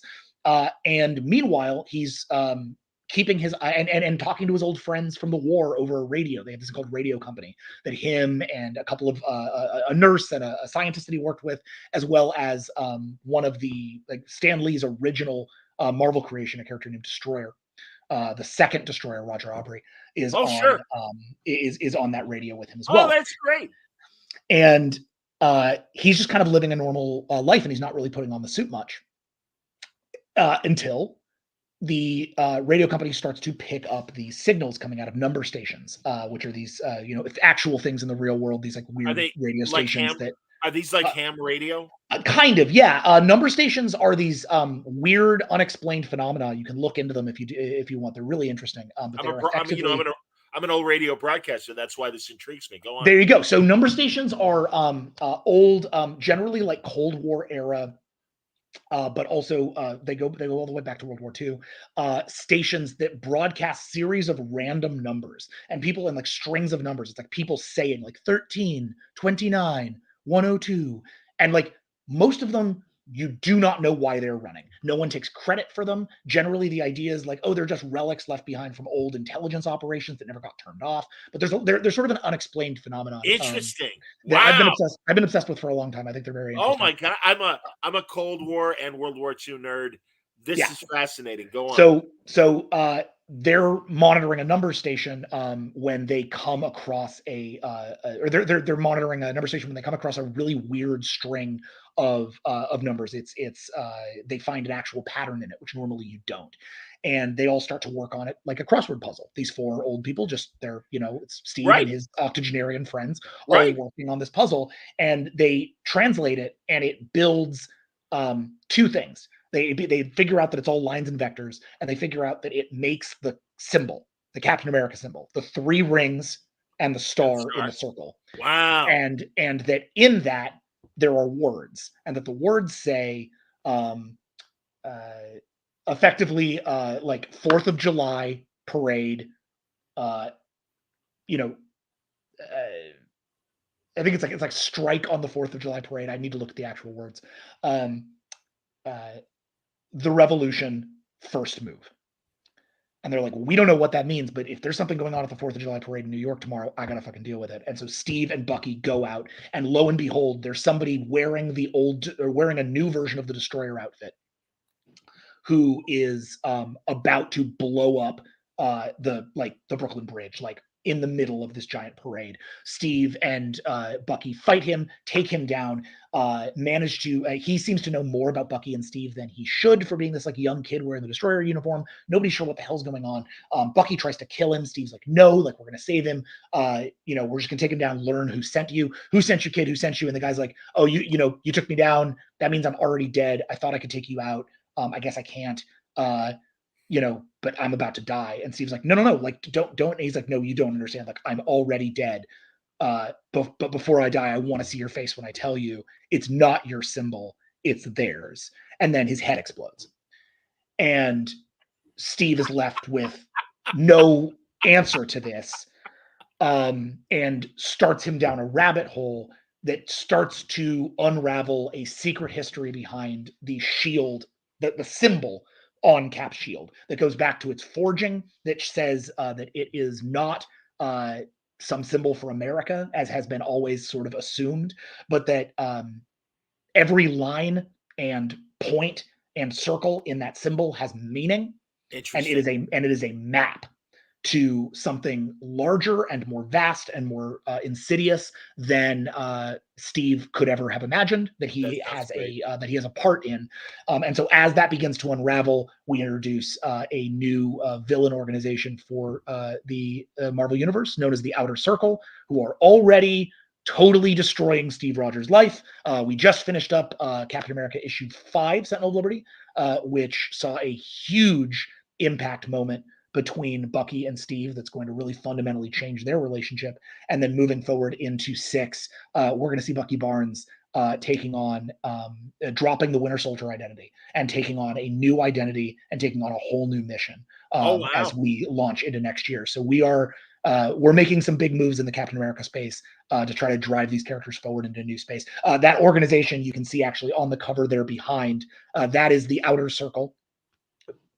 Literally the outer circle of Cap's shield, made of, if we're going clockwise from the sort of cool looking woman to the left, that's the love, the money. I'm sorry, the love, the machine, the money, the power, and the revolution. And these are 5 characters who have a lot of secret history in the Marvel Universe, and who we're going to start to be unpacking more and more over the next couple of years. So that's beautiful, man. We're really excited. Amazing. Oh my God. It's going to be I'll nuts. have to catch up. That is outstanding. Oh, that is honestly, Jackson, that is so great to hear. Cap is my favorite Marvel hero. Mine too. Really, well, obviously, and I know Colin feels the same way. I said again, Absolutely. I caught you guys on that video interview, and Yeah. I will confess that a lot of times my Marvel Unlimited is how I keep tabs. So I'm a good 6 months behind. Yep. Issue 1, we just got issue 1 on there. There you go. So, and also what I loved about, well, and obviously you had this with Steve and Peggy in the movies, but what I loved about Falcon and Winter Soldier was that great relationship that Bucky had with the older Japanese gentleman. And it's like, no, these guys are comfortable with men of their era and women of their era. And it's so great to hear. And also, again, thank God with comic book magic, you can have the Destroyer still out there and stuff. And, you know, the second Destroyer. Yeah. And I love that because, that's just the whole Man Out of Time thing. And also, as they reconfigure the Marvel Universe when it was only 20 years earlier, back in the 60s when they brought Cap back, I think it's that much more significant that it's 70 years. And he's even more of a man out of time. And 100%. As I'm sure you feel the same way, that great Daredevil story that Frank Miller and Mazzucchelli did, the end of their monthly run, and Cap and Nuke is introduced in that story, and Steve is trying to get the information on Nuke, and it's just this really small sequence of Cap in front of a computer in the 80s, and he has this one moment of like, fucking technology, I hate this shit, but then gets on with his work, and it's like, that's Steve Rogers. That is exactly his life right there. Yeah. He can't help it. He's still a product of his generation. I even, honestly, and Nick Spencer's a good friend of mine, and I really felt bad for him when he was doing his Cosmic Cube reconfiguring Steve's life and Hail Hydra.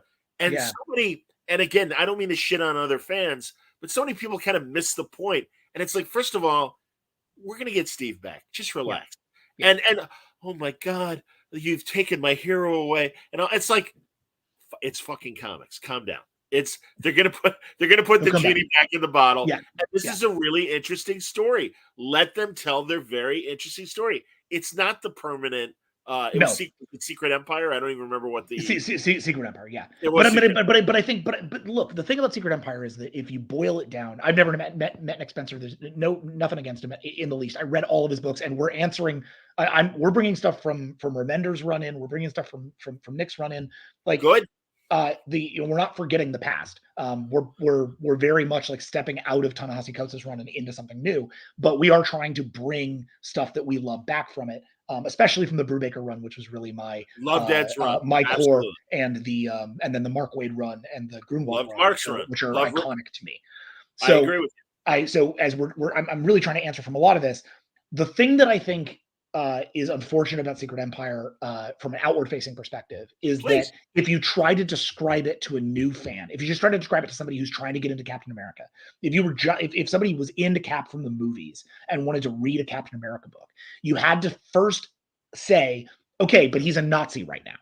And like, that's really, really hard. It's like, you're not going to get new readers that way.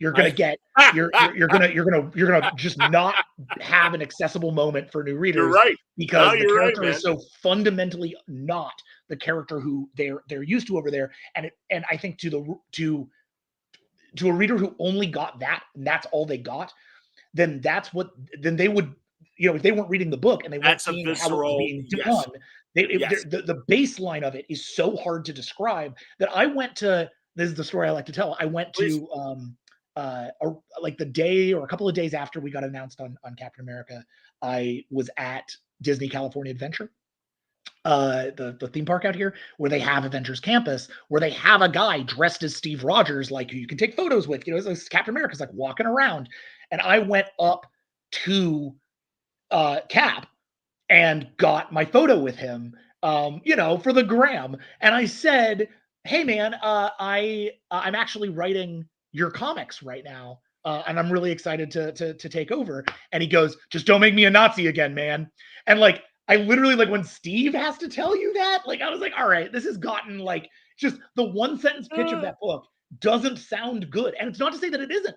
There's stuff I really, really like. I so hear you, man. But the one sentence pitch is so hard to get past if you don't have the patience to actually dig into it. You know, and know the backstory 100%. I mean, frankly, the same could be said about us because we're basically being like, Steve Rogers' symbol is evil, and it's like, okay, if you just heard that, you might be like, what are these guys smoking? But if you look into the book and you see what we're doing with the symbol, I think you'll see that the point is to try to both enlighten what that thing has always meant, and also try to reframe it as something that can mean what we always thought it meant, you know?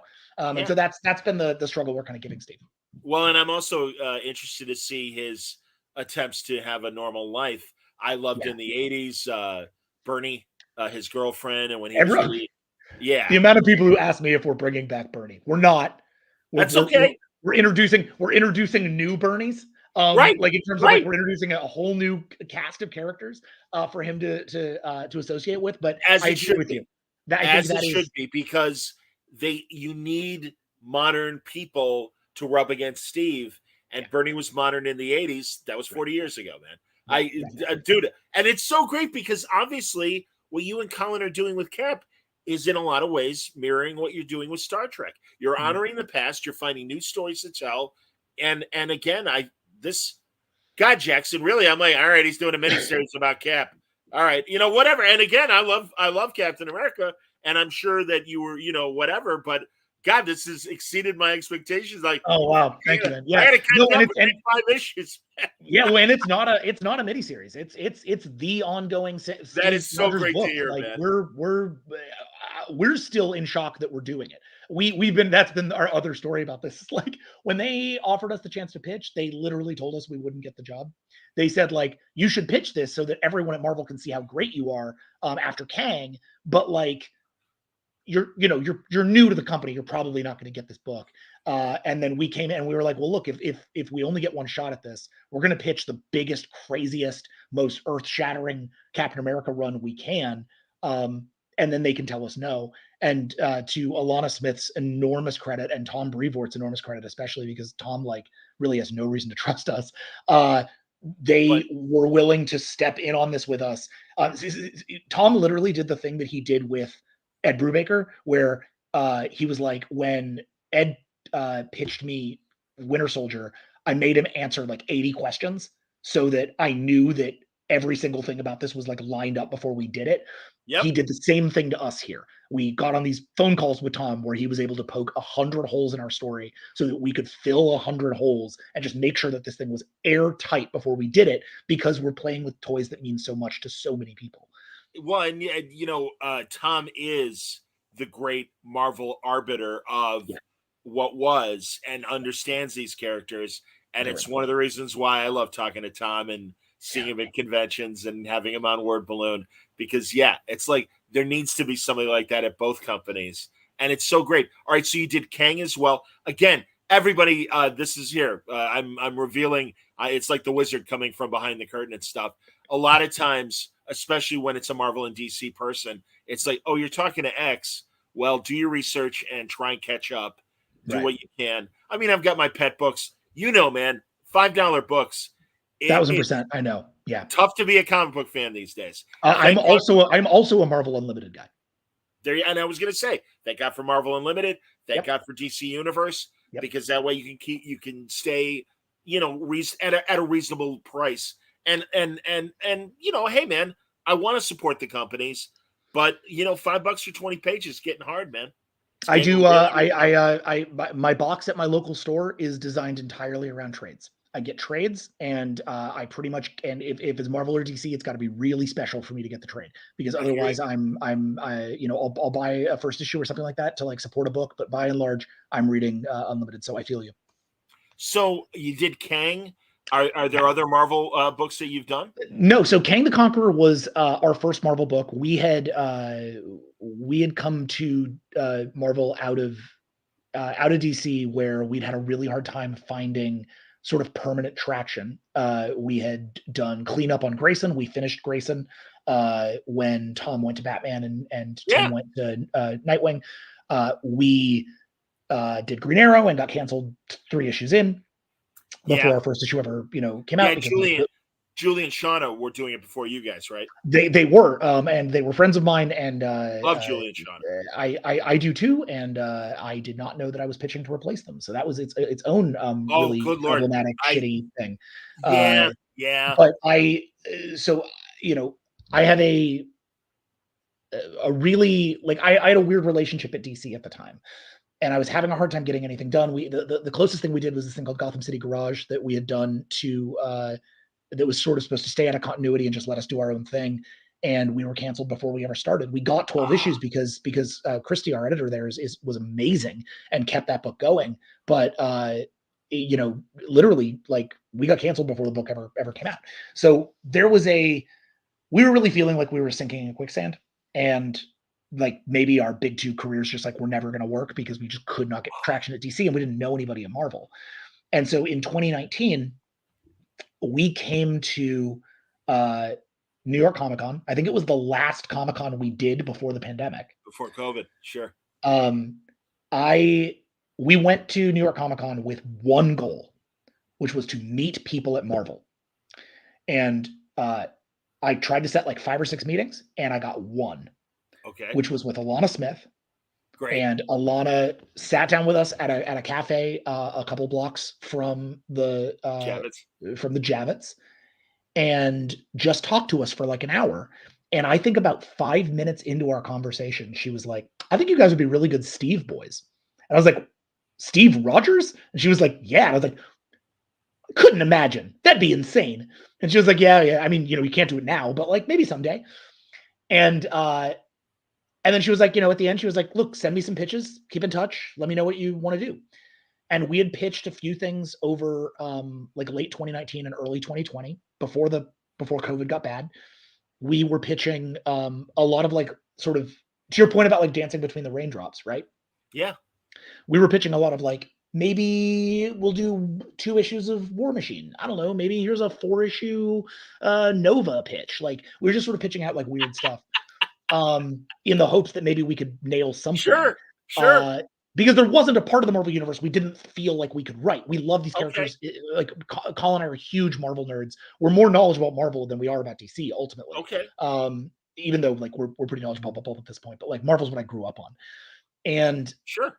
We were like just kind of pitching out whatever we could. But we had this Winter Soldier pitch that was the Outer Circle. And we pitched it, and she was like, "Well, this is great, but you can't do this right now." And we're like, "Okay." And that was it.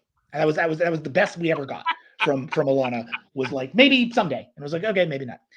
And then in the middle of pandemic, Colin and I started talking about, we did this book at Vault Comics called Zojacom, really early in Vault's time that not a lot of people read, but is one of my favorite books. I'm really proud of it. It's very weird. It's our Slaughterhouse 5. It's like, it's not easy. It's not an easy read. It's very weird. It's our ode to our moms. It's weird fantasy. But we wanted to do something like that about our dads. We both have very complicated relationships with our fathers, and we wanted to write about that, write about abuse cycles and like what that looks like, and how you deal with rage and how you deal with anger. And again, I've talked a lot about this in terms of Worf, but like we wanted to talk about like how we dealt with that as men. And we were talking about doing it as a creator owned, just because comics had stopped in 2020 and we weren't having any income. And so I was like, all right, maybe we got to find something to do in the meantime. Let's do this book. And I don't know which one of us it was who said, this would be a really awesome Kang the Conqueror take. And we just sort of sat there and we were like, yeah, but they never let us do that. So, but, Alana might. Let's ask her. And we sent Alana this Kang the Conqueror pitch. We wrote it up, a few pages, sent it to her, where the idea was like, what if you do a Kang book that's that Alan, step out that Alan Heinberg bit from Young Avengers, or Kang tries to make himself Kang, step that out, sequelize it basically, and say after that he tries to do it again, but this time he tries to do it like for real. He tries to like take this kid and like train him to be Kang, and then it's a longer process. And if we do that, if we really step that out, could Kang be himself a time loop? Could Kang's tragedy be that no matter how hard he tries not to be Kang, he will always fundamentally end up as Kang? Just like we all try not to be our fathers and end up being our fathers. Like, can we do that? Wow. And we pitch that, and Alana's like, guys, this is lovely. I love this, but who's going to read a Kang the Conqueror book? And we're like, we get it. Totally. We'll see. And then about 6 months later, it leaks that they've cast Jonathan Majors in the MCU. And I see it leak, and I immediately ping Alana with it again.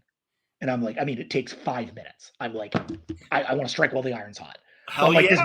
this means there's going to be a Kang book, so it should be ours. So I hit it, and I'm like, Kang book, and she's like, maybe now. And then 2 weeks later, we had a go book at Marvel. That's so great. And we were blown away. We were like, we can't, with Mike DeMundo on covers and shit. Like, it was crazy. Oh, that's great. I love Mike. And I was like, I genuinely, Carlo Magno doing the art. It was just incredible. And I was like, I don't know how we follow this up. Like, I don't know if this is the only Marvel we ever do. Like, awesome. We got to do this weird 5-issue Buildings Ramon about Kang, but like, maybe we'll get to do some other stuff. Who knows? And then Alana kept us in the loop on Cap, and that's how that happened. And there's more coming. We've got another Marvel thing that's cooking right now that I'm totally blown away is happening. So we're gonna see what that looks like next. But and what's wild is, while all of that was happening, DC, through Dave Wielgos, who was the editor who kept us at DC throughout all of that madness, came to us and was like, hey, do you guys want to do a one-shot on Batman Beyond? And we did Batman Beyond Neo Year as like a one-shot. We did the kickoff in an Urban Legends, and he read it and basically sight unseen was like, oh, no, this is a miniseries. This is the first issue, and we're going to do 6 more. And we did this, and then this book actually sold for the first week. None of our DC stuff ever sold. This thing actually sold. And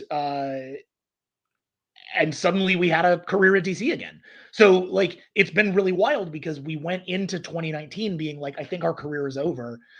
And then we went into a pandemic where the entire industry collapsed. And then we're coming out of the pandemic, and we have like literally like more books than we know what to do with. And we're writing a lot of our dream books all at the same time. Like, we wouldn't be doing Star Trek if it was anything else, because we don't have time. But we could not say no. So we were like, screw it. We'll make the time. Like, we'll find, like, we will move other stuff, because when you have the chance to play with so many of your favorite myths and try to be additive to them and try to bring something new and modern to these myths, like, you gotta try. So that we're feeling very lucky these days. It's been a really a lot of good fortune, and we really appreciate readers showing up to the books. Honestly, it's been wild. But and I mean, I don't know who originally said this, but it was working in sports radio. I would hear this from athletes, and I agree. Luck is when opportunity meets preparation. And yes, I agree with that. Preparing, and when those moments come, you are ready. I know that from my own broadcast career and even podcasting as well. So I hear you. So what is the deal behind Neo Year? Neo Year's really simple. We are taking in page 1, basically page 2 of the very first issue, the sort of 0 issue that was in Urban Legends, but it'll be the beginning of the trade when the trade comes out. Yeah. We kill Bruce Wayne. Bruce Wayne dies. Bruce has a heart attack. His pacemaker is overloaded by somebody who has hacked into his pacemaker and overloads his heart and kills him. And Terry is left with 1 night to solve the murder. And over the course of that 1 night, Terry realizes that the murderer is something much more, much larger than what he would normally be able to deal with, especially on his own without Batman, which is to say that it is the living Gestalt AI consciousness of Gotham City. That Gotham City has become sentient. It's a sort of a Y2K scenario. It's happening on New Year's. And it becomes sentient. It looks at the rest of, it looks at itself. It looks through all of its veins and networks and highways and looks for the thing that is out of its control, the thing that is a bug in its system. It isolates very quickly. Batman figures out he's Bruce Wayne within a couple of seconds, and then decides that the first thing it's going to do is kill Bruce Wayne. So it just snuffs him out. And Terry basically dedicates himself to being a Batman for this city that is now sentient, that has trapped all of its people effectively now inside of it, and no one knows that this city is alive. No one knows that the control mechanisms of the city have been taken over by this consciousness. And so now Terry really has his own villain, his own thing to go after, his own new thing to build. And we end that first issue by Terry, in order to try to take out this AI. It doesn't end up working out. He destroys the Batcave and blows up Wayne Manor. And Cool. so he fundamentally does not have any of his stuff anymore. So when we start in Neo Year number 1, Terry doesn't have Bruce. He has the bat suit, but he doesn't have a lot of power for it or any way to repair it. He's running out of batarangs. He's running out of all of his various like supplies. Sure. He doesn't have a place to live. His family, he's evacuated his family and all of his normal supporting cast from Gotham City so that they can't be used against him. He is fundamentally blank slate, alone, and starting fresh. And so what that let us do is do Frank Miller's take on Year 1 as Bruce. This is our take on Year 1 for Terry. We are trying to kind of disassemble and reassemble the idea of Batman Beyond around what Terry can build for himself and the new community and new mechanisms that he builds around him. So it's new villains, new characters, new forward motion. We're basically doing like every Batman Beyond comic that ever existed takes place before this. This is the new thing. And we're really pushing forward from that regard. So Neo Year is that run. It's a mini series. And then they've announced that there's going to be another one. I can't say anything about it except that we're writing it, and that it's only happening because fans showed up so hard for this book. This book was like, I really almost never look at or talk about sales numbers, but this book swung way above its weight on store shelves, and I think that's a testament to Terry McGinnis fans who rolled out of the woodwork to show that this character is desired and to show that there is interest in continuing like a cyberpunk Batman flavor, which, like, thank God, I'm so happy. Well, and that's perfect for Terry. And also, I've loved Terry ever since the animated series, and I really appreciated Terry. But that said, much like Nightwing and some of the other Bat family, they are second to Bruce. Yeah. And so, and if you're going to do anything dramatic and take Batman out, I've always had a problem with not Gotham, but Birds of Prey, the old Birds of Prey. Yeah. What I'm hearing about, I don't remember if it was the game Gotham Knights or yes, it's the game that starts with Bruce dying and now they all have to take his place. Yeah. Right. And it's like, if you do that in the modern era, you don't buy it. And more so Birds of Prey, where it's like, well, Batman and the Joker have a fight and Batman leaves town. Batwoman, the CW show, is another example of that. And I'm sorry, it's like, bullshit. It's Bruce. Bruce will never leave Gotham on his own. Like No Man's Land was a perfect example of that. Things get fucked up, Bruce goes underground and and very slowly tries to solve the problem. You kill him, and you can kill him in the future. He is an old man. And this gives Terry the chance to have center stage. And he deserves it. And he's been around for a long time.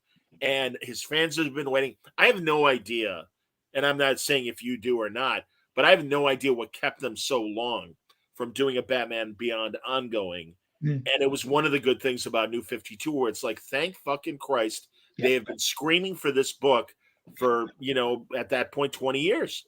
And I mean, it's like, okay, we're here now. And that's great to hear. And truly, I've loved every iteration of Batman Beyond. I'm sorry that it wasn't on my radar. Oh, please do not worry about it. You should definitely read it, though. This is incredibly intriguing. Yeah, man, it's like, okay, now Terry gets to be his own man with nothing. And what his own man means is so you were talking about like Nightwing, and I think that this is a really great example of what we set out to do. When you look at Nightwing, or specifically even Dick Grayson's period as Batman, which I love. I'm a big fan of that period. Me too, man. Grant's like one of my, like top 3 idol in the world kind of people. And Scott's Black Mirror. Scott's Black Mirror. God, what a book. I'm a big fan of that book. And I'm a big fan of the idea of Dick having to figure out what it means to be Batman without Bruce in his ear telling him what it means to be Batman. Yep. But the thing about Terry is that's been his entire experience as Batman. He has, unlike these other guys, been Batman, right? He's been using the name, he's been wearing the suit, he's been out there on the front lines. He has been Batman. But he has been Batman the way that Scott Lang has been Ant-Man in the movies. He's been Batman with Batman in his ear, being 100%. like, do this, do that, punch Yep. this, punch that, Yep. use the suit, do the thing, be my arms, be my hands. And it was when we got the book, we were like, I don't know that there's any stories left to be told with that model. Like, I'm sure there are. I'm sure there are great writers who will have great stories that are about like that are about that. In fact, there's a great Static Shock Batman Beyond crossover coming up that takes place in that previous period where Bruce is still alive and Terry is his arms and legs. But I really felt like if we were going to take on Terry, that it would be super important for us to be able to do it any justice to say that period of Terry's life is over, and that to be Batman requires him to figure out what it means to be Batman for him, not what it means to be Batman for Bruce. And I think Dick kind of like knew that already. It's like Dick like stepped in and was like, I've been training for this my whole life. I've been wondering what it would be like if I was Batman. I was Nightwing. That was basically my Batman. Here's my Batman. And this is like, Terry never thought about doing this without Bruce. He doesn't really know what it means to do this without Bruce. He doesn't know if he can. He doesn't know how to. So, like, for instance, because we're reflecting year one a lot, we bring that kind of black casebook internal journal monologue to Terry. So you're hearing Terry's internal monologue, but his internal monologue is entirely his handwritten journal. And his handwritten journal is written to Bruce because he doesn't know how to do this without communicating it to Bruce. And Bruce isn't there. Right. But he needs to communicate it to Bruce, or he's not going to have any way of actually fundamentally doing this. Sure, and now the thing in his ear is not Bruce Wayne, but is rather the living Gotham, right? This thing that is running Gotham City can hack into his earpiece at any time and can talk to him like Bruce did, which is like the worst thing for Terry. So now it's like it's stripping Terry back from this idea of even wanting to wear the suit, of even wanting to wear the cowl. Wow. Like, what does it mean to just be Batman? And so that disassembly, it just felt like such rich ground for us. And we were hoping that the fans would be cool with the fact that we were doing something rather than just like giving them more Batman Beyond, giving them like the next Batman Beyond. And it seems that it turns out our faith in them was well placed because people seem to really dive in with us on it. And so by the end of 6, now I think we have fully kind of established what it means for Terry to be Batman now. And now getting to look at like what that means down the line and what new questions that asks. That's the phase we're in right now, which is really exciting. That's great, man. Truly, that is so great to hear.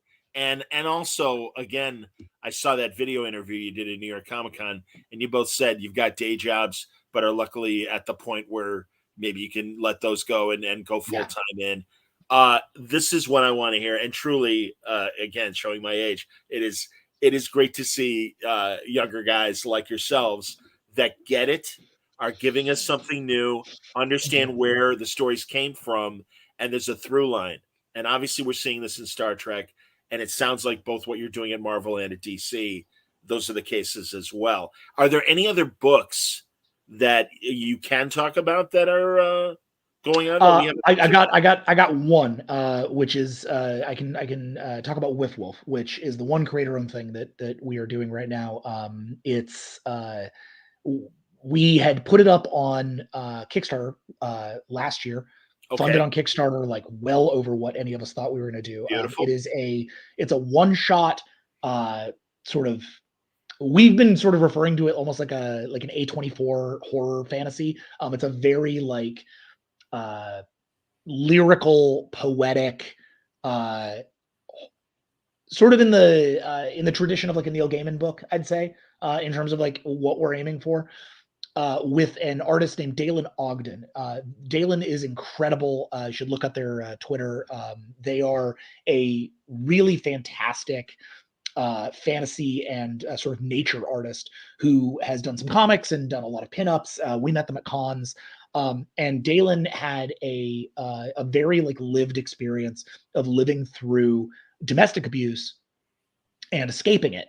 And we had come to them with a script a few years ago and said, like, hey, we want to do something with you because your work is just amazing. And they were like, yeah, I want to work with you too. Let's figure out a short. We sent them this script that we'd been working on, and they were like, oh, I don't think this short story's for me. In fact, I actually don't think you should do this story. And they were right. We shelved the script. But they said, but what I would love to do is do something that's based on something I've done. Do you have anything that I've done that would be interesting to like roll it out? I have this one character that I've been thinking a lot about. And we are like, show us. And they showed us this image of this woman with a wolf's skull sort of attached to the top of her head, running with a pack of wolves. And they were like, I don't know what she is. She's a wolf goddess of some kind. Can we figure this out? And Colin and I, knowing that Dalen had been through a lot, we're like, do you want to talk about what you've been through? And they were like, yeah, I can't write about it, but if you want to try, like, I can talk to you about it. You can try to process it. And so we did. We sort of processed that story for Dalen, built it into a script and a story that they could draw. They drew it, and it is now fully inked and colored. Anybody from our Kickstarter who's listening to this, it's inked and colored now, and you'll be getting an update soon about letters. But we are moving into the final process of getting that lettered and printed and out into people's hands. It's going to be a beautiful, like 50 some odd page one shot. It looks like nothing you've seen. I really cannot describe how beautiful this book is turning out, if only just because Dalen's work is so singular.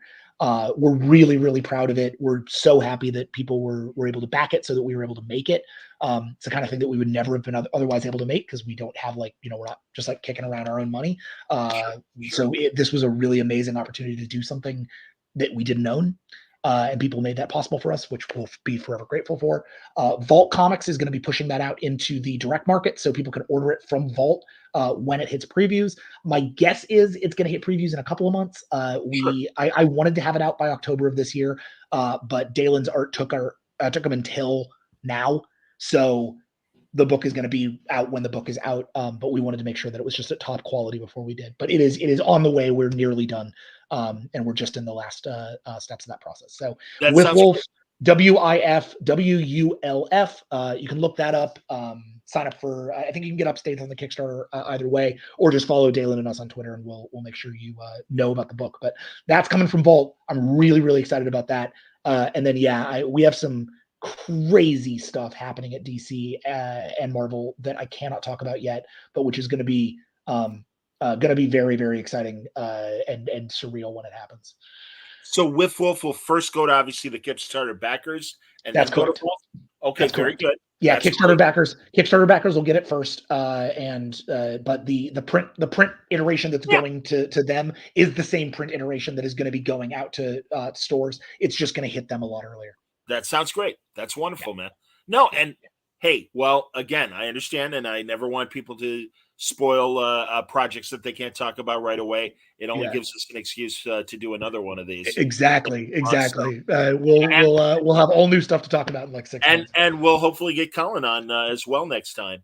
I would love that. That sounds fantastic. Yeah, man. Hey, seriously, Jackson, so nice to get to know you. And really, I'm so glad. And again, your year 5 Star Trek stuff immediately caught my attention. The new Star Trek book, which again, it drops tomorrow. Let me put the cover image back up there and everything. I cannot believe this book drops tomorrow. I'm so psyched. Ben Sisko is back, and he's got a hell of a crew to back him up that hits on all the generations of Star Trek, and I think that's wonderful. And of course, we're also looking forward to Chris's continuation in Star Trek Defiant. But there's the tease for issue 2 next month. Very exciting stuff. And truly, I got to catch up on Sentinel of Liberties for our next conversation. I promise I will. And Batman Beyond. And all great, man. You're killing it. And that's so give my best to Colin. And hang on 1 second. We'll wrap up. And I want to ask you something off the air. But sounds good. Thanks a lot for watching. Next Word Balloon is going to be Art Baltazar is joining me. And Art and Franco and I, we screw around with our Oh Yeah show. In fact, you saw the Oh Yeah Trek Watch, opening thing there. The when I get them one-on-one, they're a little more serious about their work and stuff. And Artie's really been doing a lot of creator-owned solo books, and I want to give him the opportunity to talk about that stuff and more. So that will be the basis of what we're talking about tomorrow. I hope you'll join us for that. As always, it's great to talk to great comic book creators, Jackson being one of them tonight. So join us for the next Word Balloon Live tomorrow night. Until then, everybody stay safe, stay happy, stay healthy.